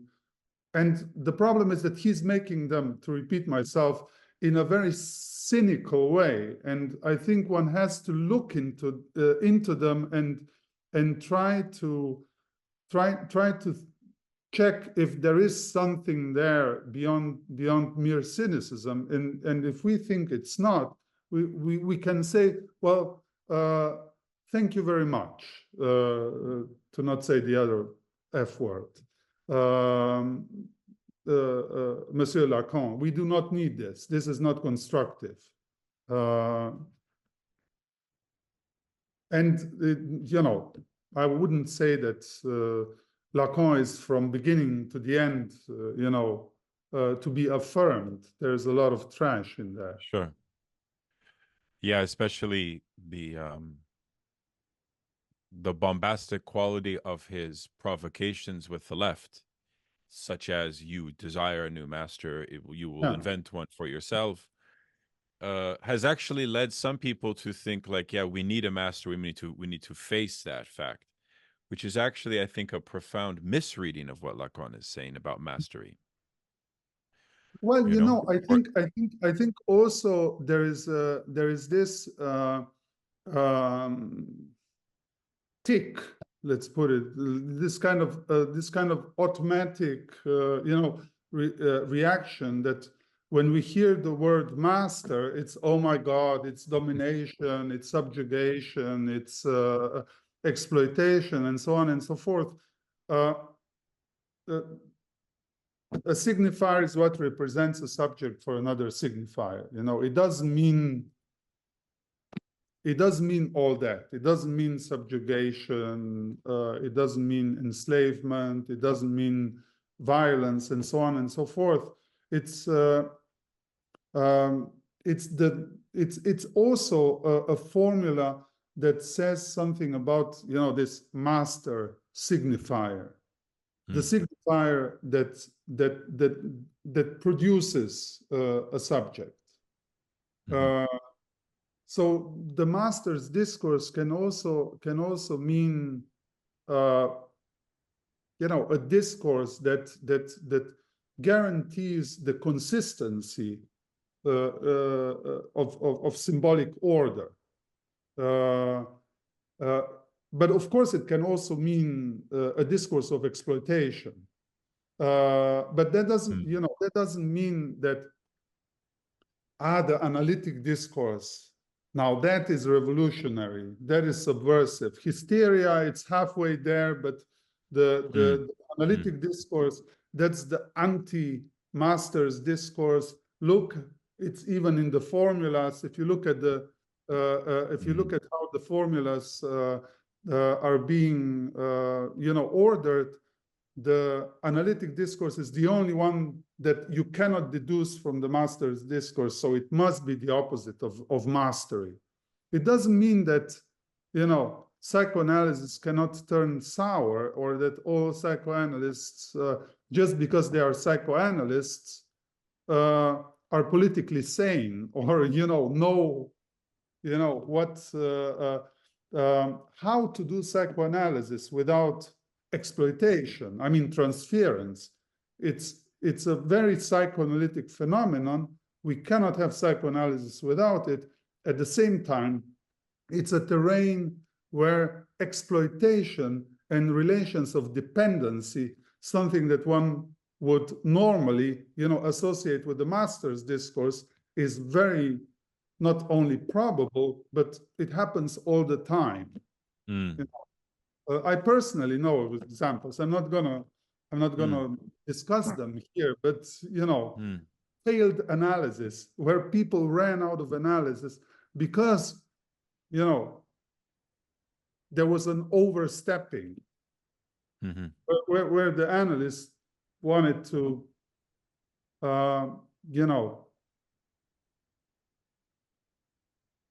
right. Yeah. To have a bit of more of an influence on the person's life.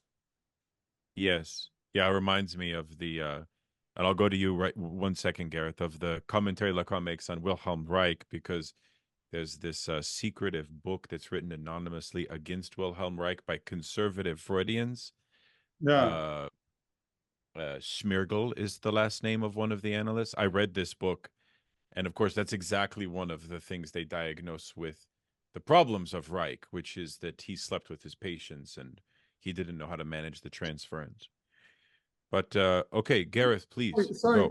Just to it doesn't even have to be having sex with patients. It can also be it can also be about wanting to recruit someone, to be the messenger of the school in your country of origin. I actually meant about that, but of course we know that Lacan, was the example of someone who was misusing psychoanalysis to get laid, to put it very bluntly. Oh, that's interesting. Please. I wanted to ask about, because in this seminar, a key homology that is between coup de joie, or however you want to translate that, surplus enjoyment and surplus value, and to get your thoughts about this. I mean, an immediate objection from a political perspective is that sort of the core of what Marx is saying in Capital is that surplus value is historicized. It's something that comes into existence. It's characteristic of capitalist mode of production, and it can be overcome. And is that true of whatever surplus enjoyment is? Is it something that's inevitable if you have signifying animals? And if it is inevitable, is that a danger to any kind of political project that wants to incorporate that back? Because then you will have some much more sophisticated and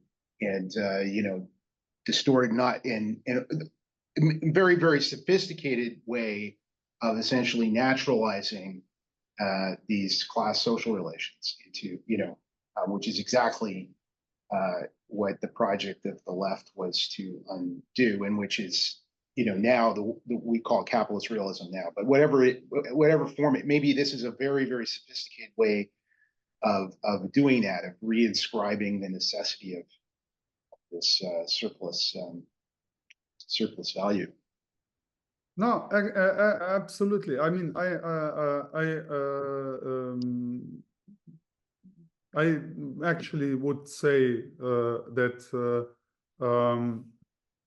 surplus value is surplus jouissance is historical. It is historical. And Lacan is talking about history of jouissance as well here. He may not be as systematic as one would want him to be, or at least as systematic as Marx was, which is hard to top. But I think that surplus jouissance has a historical emergence, and that is precisely the capitalist mode of production, and that the emergence of surplus value and the emergence of surplus jouissance are two aspects of the same historical shift. Like in Seminar 17, he says, it doesn't matter where, where capitalism started, if it was, the ship traffic around Genoa or whatever. The important thing is that jouissance at some point became calculable. And this is where not only surplus value, but surplus jouissance also comes in, because surplus jouissance is ultimately quantified and quantifiable jouissance. Now, actually, the same problem we have with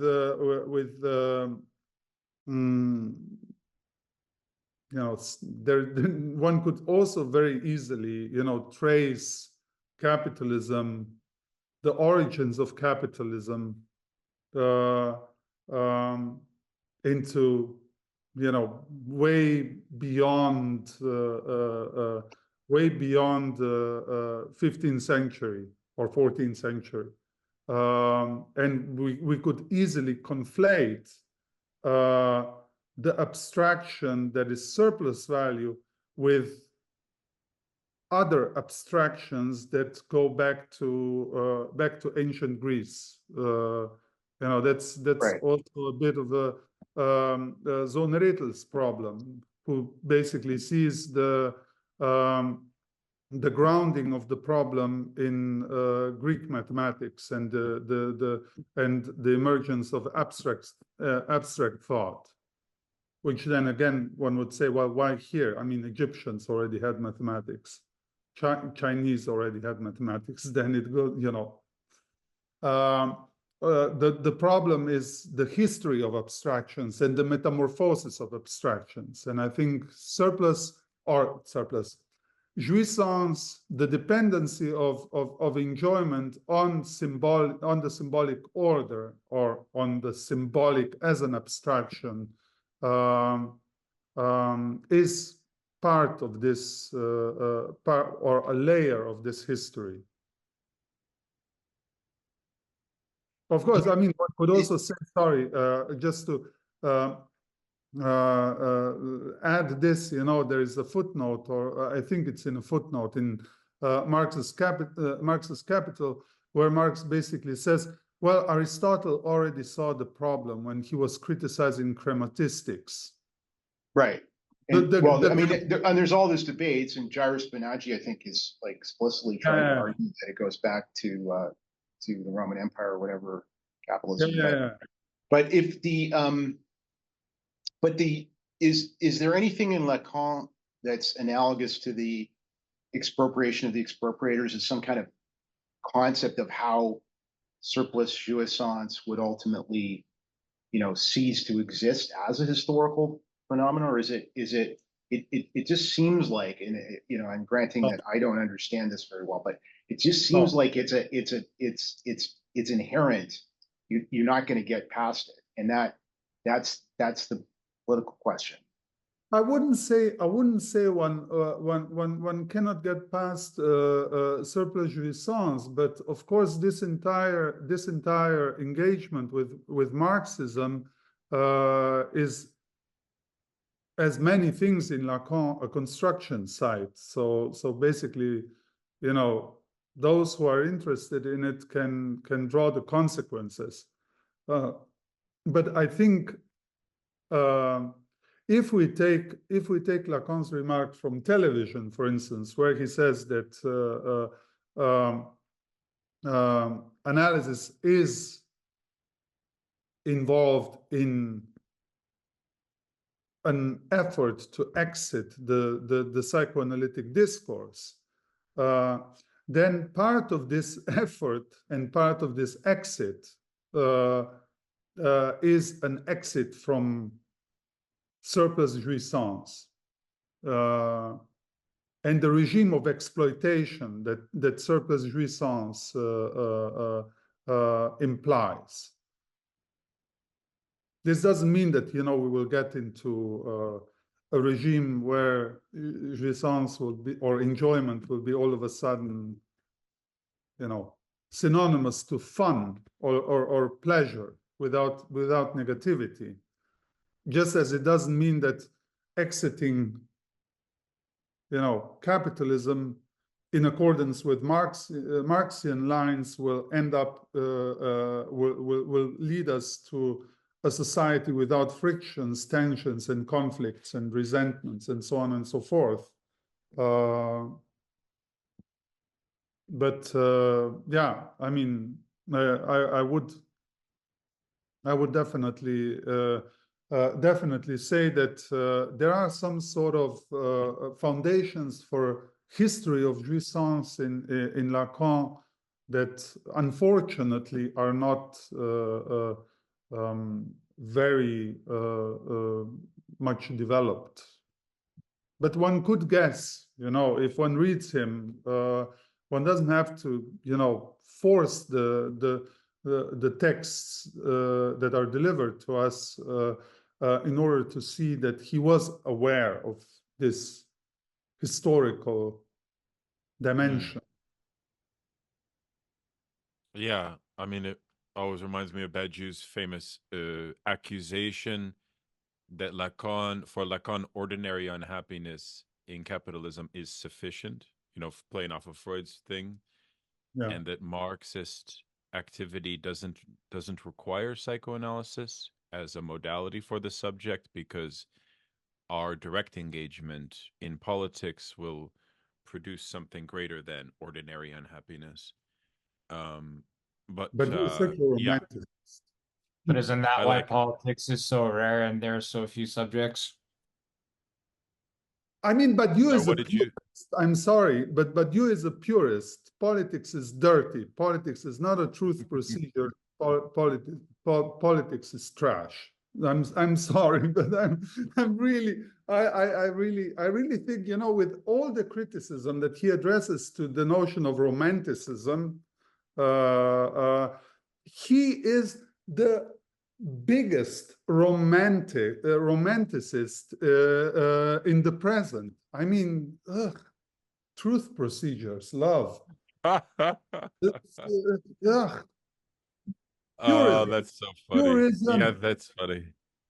That's why Lacan calls Goldman Mudger Muddle, which is so funny because he it's kind of like a reference, that little fake name that he gives him.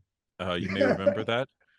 It's kind of the same thing you're saying, which is politics is dirty. You need to get to the level of speech, of enjoyment, right? Of this level, which you are up here, but you are not down here.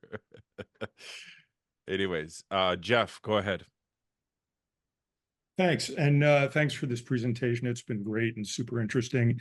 And I also wanted to say thanks for the intro to Between Psychoanalysis and Politics. The intro really helped. This is the first time I'm reading Lacan, and definitely helped me orient a little bit in the discourse. So I've had like 5 questions go through my head as we've been sitting here. But the one I'm left with now, because we're talking about surplus jouissance, is, do you see that possibly as Lacan's positive political contribution? Is the idea that there is this necessity to take account of and deal with surplus jouissance? Yes, I think this is the main contribution. I was kind of dropping this this idea of libidinal bribing, without really doing anything with it. But I mean, since Daniel mentioned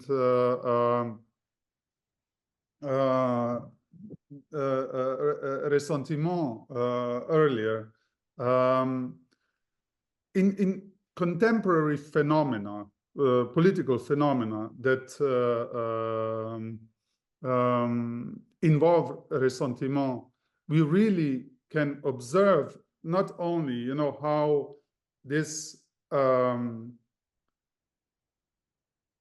renunciation of jouissance and production of surplus jouissance are interconnected, or basically two sides of the same medal, if you like, but also how libidinal bribing operates. If we take again these standard phenomena, ethno-nationalism, fascism, right-wing populism, alt-right, conspiracy thinking, and so on and so forth. What is demanded there is precisely the right to satisfy aggressive impulses, and every expression of ressentiment is basically I mean, ressentiment as an affect rests on the assumption that there was some direct access to enjoyment, some authentic enjoyment, and so on and so forth, that was lost, that I had to give up, for instance, so that others have rights, which is basically the core of this white masculinist backlash that is happening on the level of populism, or with populism and conspiracy thinking,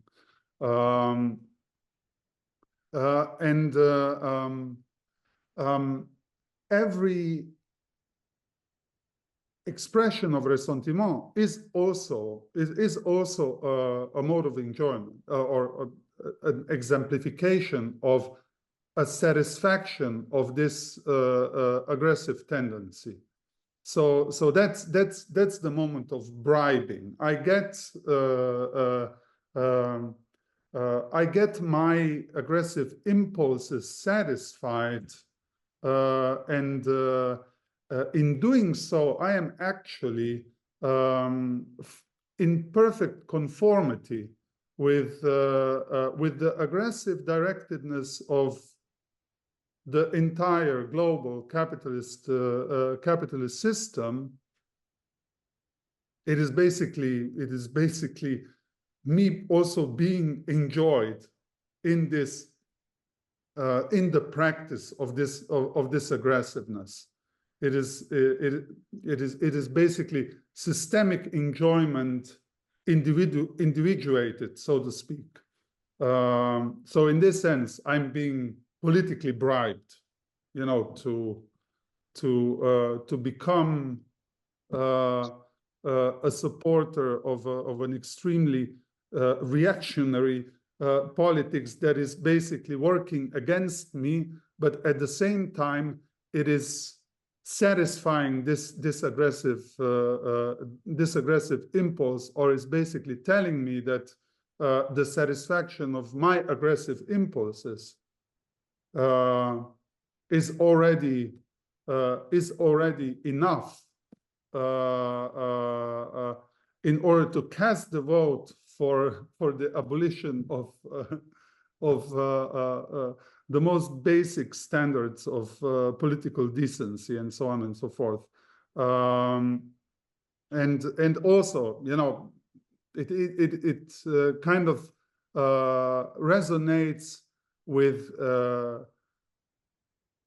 what some might call contradiction, that you have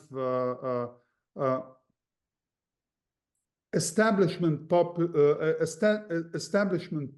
politicians presenting themselves as anti-establishment. I think this is also one aspect of libidinal bribing, that you basically buy a politician that is actually perfectly in tune with systemic tendencies that he's criticizing, the personification of the system, yet at the same time speaks to you as someone who will stand for the small man and blah blah blah. And of course he will. Of course he will. He will stand in precisely in the right to satisfy aggressive impulses, and this is where an average nobody and a Donald Trump get connected. And Donald Trump presents itself as someone who rose from the ranks of average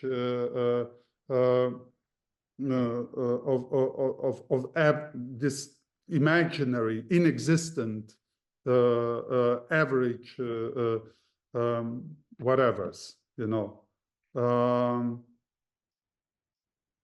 But at the same time, you know, what I was aiming at with this idea of libidinal bribing is also an education into a certain political stance. I don't want to say, you know, there is this kind of fundamental, unsurpassable aggressiveness in those who vote for national populists and so on and so forth. I don't want to essentialize them, but of course, just like the proletariat is not you know, ontologically revolutionary, but has to be brought into the revolutionary movement. Those who vote for national populism or for fascist, overtly fascist parties are also educated into this. And ressentiment is the affect that does the education. Did you have a follow-up, Jeff? You know, my only follow-up was, do you see Lacan as sort of a hyper sophisticated liberal? Answer that question. Well, actually, it's not historical materialism, but it sort of is, but it's not class consciousness. It sort of seems to be resting on a kind of an idealism. And it's the subject who's intervening in his own life rather than not the marchand, which is the let's go. It sounds more. That's a good one. No, that's a good one because that's a good one. Actually,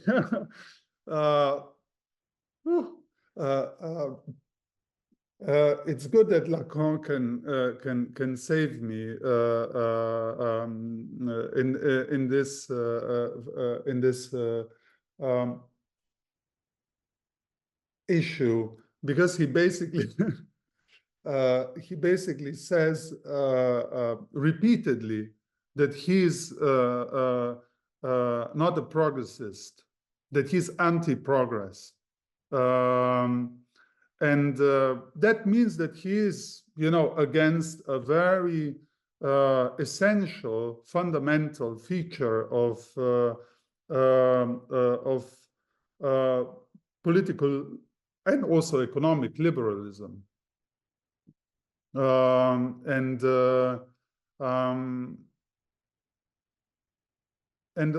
I think that when he says that he's not thinking about, you know, the idea of teleology in Hegel. I think he's really aiming at the ideological function of progress in liberalism. So at least in this respect, he's not a liberal. He's also not a liberal when it comes to the theory of the subject. This cannot be more anti-liberal.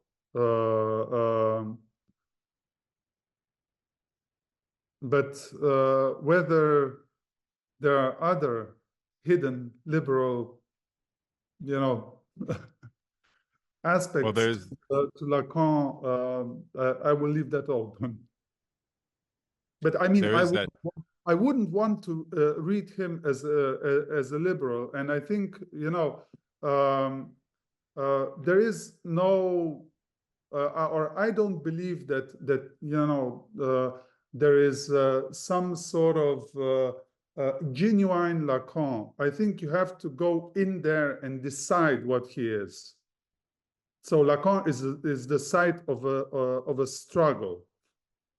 It's not about philology to figure out what he is. It's deciding what he is. And you know, I would say that I do strive for a partisan or a biased reading of Lacan. I don't want to be scientific or scholarly about it. Or if I want to be scholarly about it, it's because I want to bend him towards the left, not and not leave him to others. We have a question from Matilda. I can ask. It's an excellent question. If it's okay, Matilda, I can ask it. Which is before, I mean, I'll put it in my own phrase, building off of what you asked. Before, Samo, you said that something kind of like in the left movements that emerge, there is a kind of productive resentment in the speech, and there's a productive resentment against the system. One of the things that's happening now on the contemporary political scene is the sense in which resentments from capitalist exploitation may appear as misguided, as fantastical, and as manipulated in this concept you have developed. Yeah. And then, therefore, there's a certain implicit Puritanism such that one is only permitted to speak about this resentment, but not that one. Who decides? Who decides?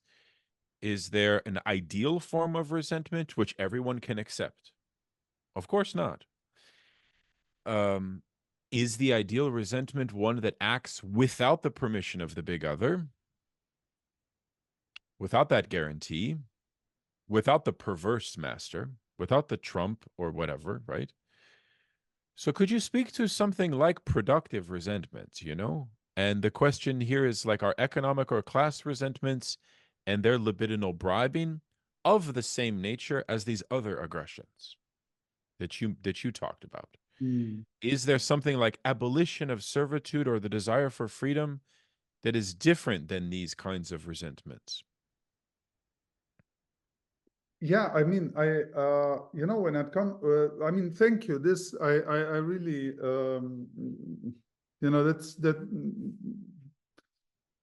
you're really hitting a neurologic spot there, because that's an issue that I'm myself, you know, kind of undecided about, but spontaneously, I would say that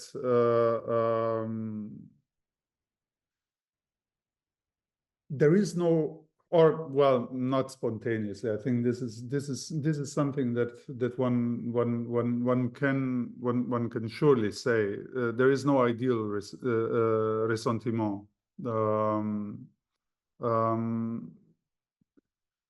There is no ideal, or there is no good or bad ressentiment, but because the ressentiment being an affect, it is necessarily marked by ambivalence. It can go either way.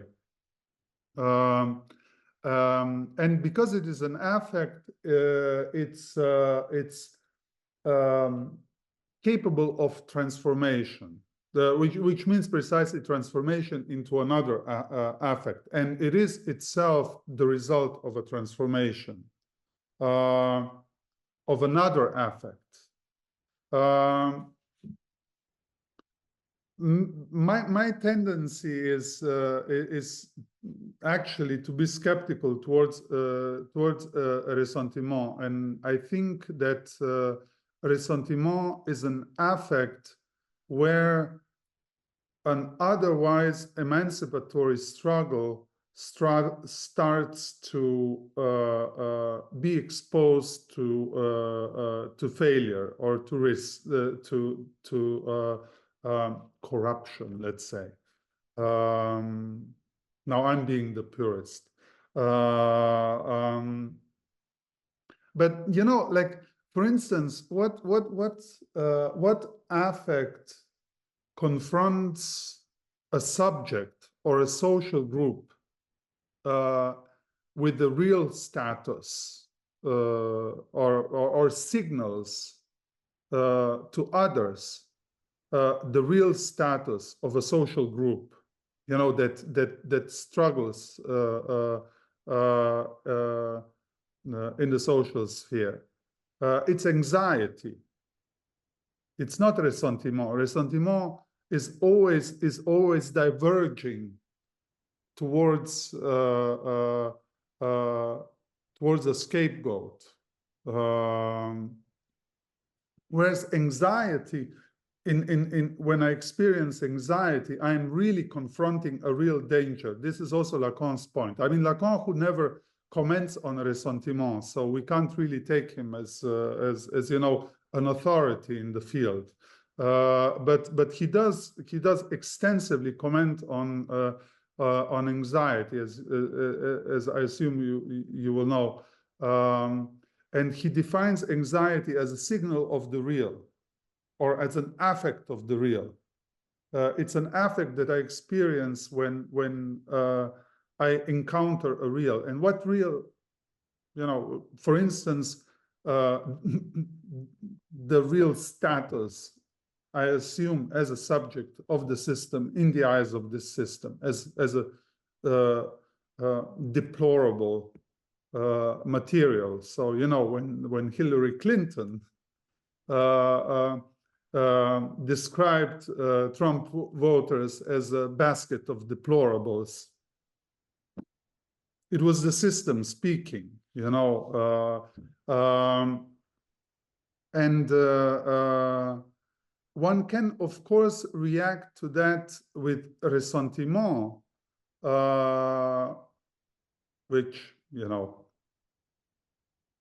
a typical Trump voter would. And it is basically the maybe it's a bad example, but you know, one can see how ressentiment functions as a defense against precisely this real encounter that takes place on the level of anxiety, because there I am not facing some imaginary other, you know, that is being sold to me as the one who's stealing my enjoyment, you know, the parasitic refugee or migrant, or you know, whatever, perverse queer person, or woke liberal, or you know, you name it. There are all these figures of the other, of the problematic other, that is basically at the source of my exploitation, or that is stealing my privilege, and so on and so forth. Are basically there in order to prevent us to see the core of the problem, to confront the real systemic danger, and that's why also a systemic danger like Donald Trump or any other fascist politician that is today on the market can present itself as a savior. Okay, our final question is from Andrew, who's been patiently waiting. Andrew, please. Yes. Can you hear me? Loud and clear. Awesome. Lima Charlie I. Thank you for this wonderful talk. Sorry I showed up a little bit late. I miscalculated the time, but it was a great talk, Samo. It was really nice to meet you. My question is concerning a section in your book on the capitalist unconscious. You point out like middle end of the text, this question concerning if I'm titling it right. I unfortunately don't have the text in front of me because I'm in the process of moving. But it had to do with commodity fetishism and without perversion. And I think your claim had to do with the fact that in the use of Lacanian psychoanalysis with Marxism, there's this sort of conflation between Freudian fetishism and commodity fetishism in Marx, and the use of it with contemporary writers using psychoanalytic theories on fetishism and fantasy and the analysis of the commodity, that they miss the sort of negative dimension, if I'm explaining your thesis correct. Could you elaborate on that and what you mean by this fetishism without perversion or capitalism without perversion concerning the commodity fetishism and what you mean? Oh, but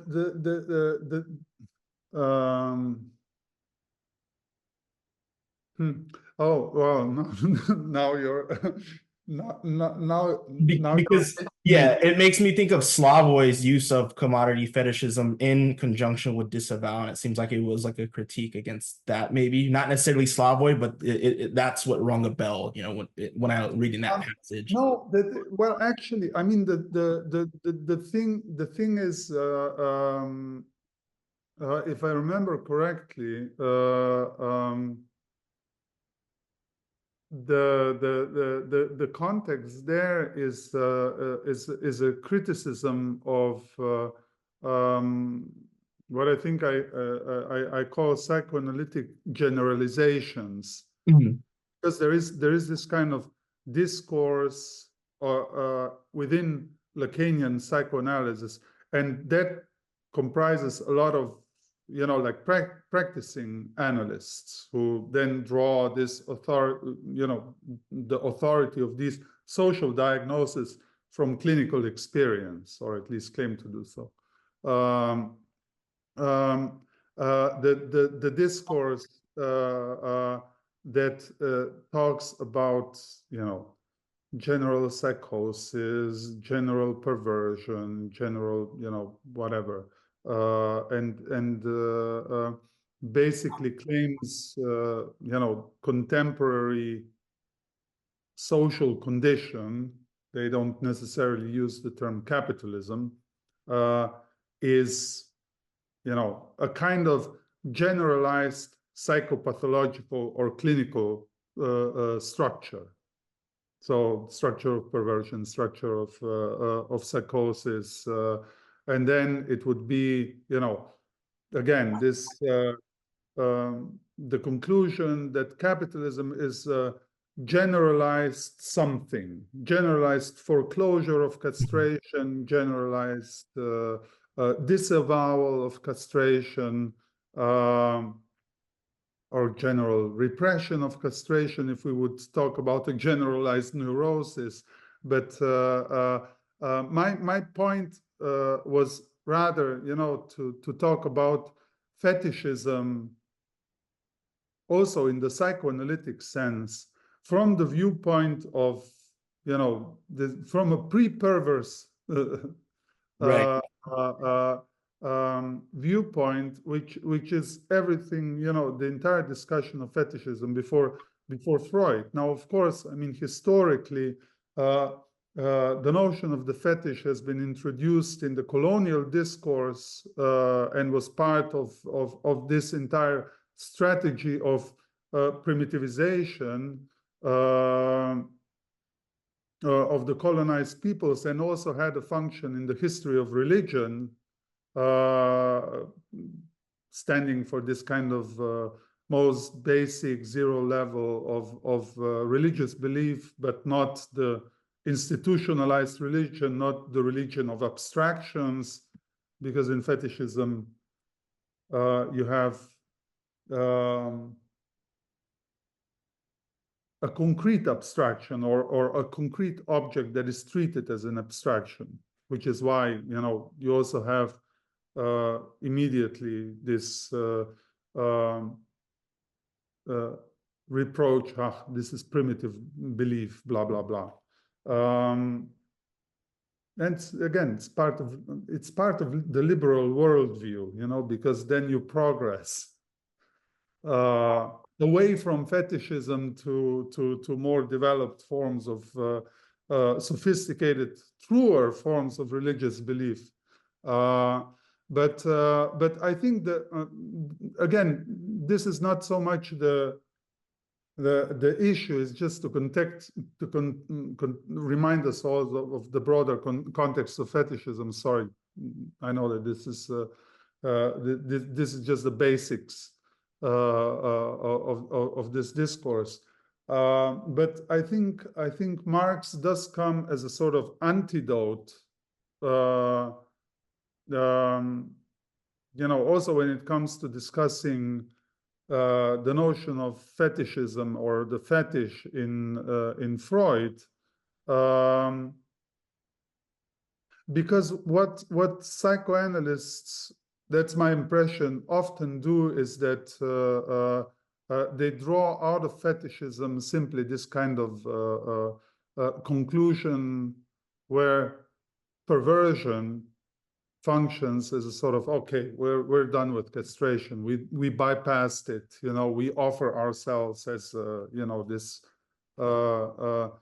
completely manic, enjoying subject to the other. I mean, I was basically also talking in this way about perversion earlier, so mea culpa. But if one looks at, for instance, also Freud's writing on fetishism, one sees that the perverse subject is way more inconsistent than this scenario of perversion as completely direct access to enjoyment, unburdened with castration or whatever, would suggest.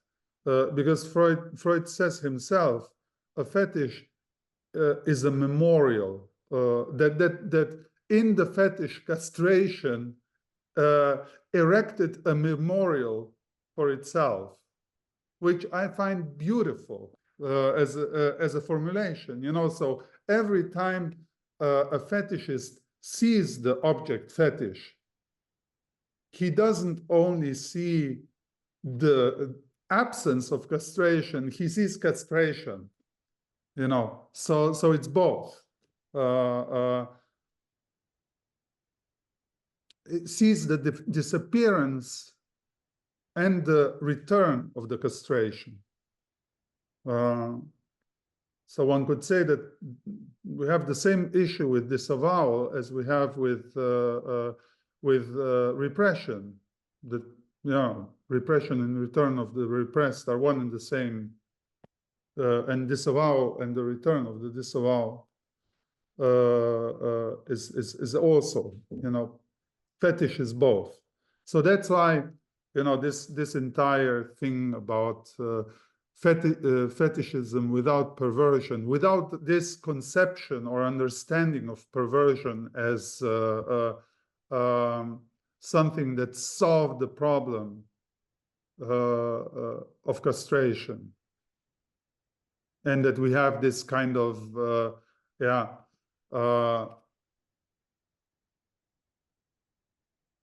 autistic enjoyment. I mean, this is also something that's Lacanian psychoanalysts used to talk about. So, you can see on the level of this generalized perversion and generalized psychosis, there is one assumption, that is common to both perspectives, that somehow we have some sort of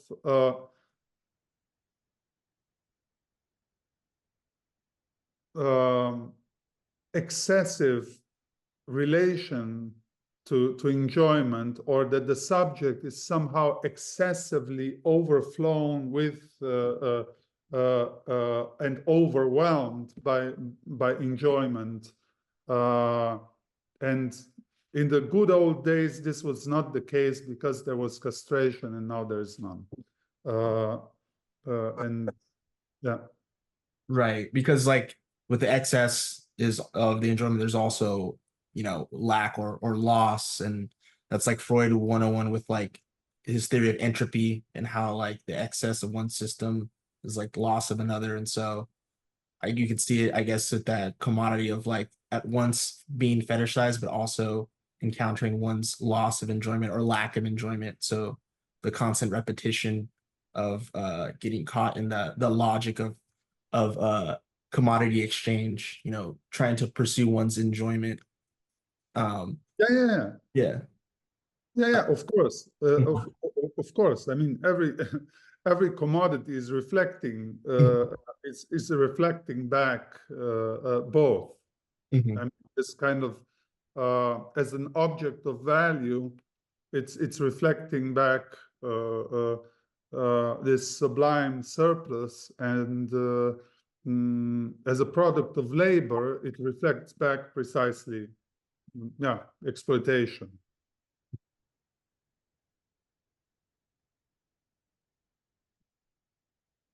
Especially made in China, or made in Philippines, or made in. You can really know. It's like the American flag that, I'm in the military, or I'm getting out, but we salute the American flag, but on the little tag "Made in China" or something like that. Oh yeah, I heard about this. It's it's the history of the history, the irony of the present, right? It may be hard to believe, but we have almost gone for 3 hours. Incredible, right, Samo? Thank you very much for this presentation and discussion. Really enjoyed the discussion, and I'm excited to share it with the wider community. Everyone's very, very thankful that you came. What time does it happen to be where you are right now in Germany? It's 2:45, and since I have the opportunity to speak, let me continue by thanking all of you, for listening, for the engaged discussion, and for questions that and remarks and commentaries that really, made me work and figure out where I stand. So I'm really sincerely grateful for this.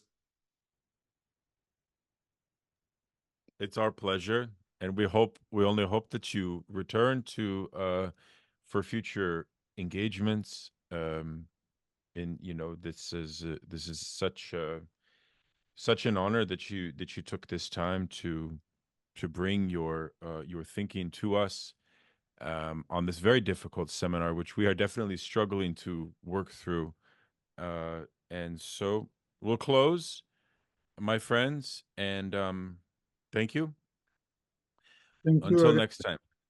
Okay? All the best. Bye-bye. Thank you. Bye.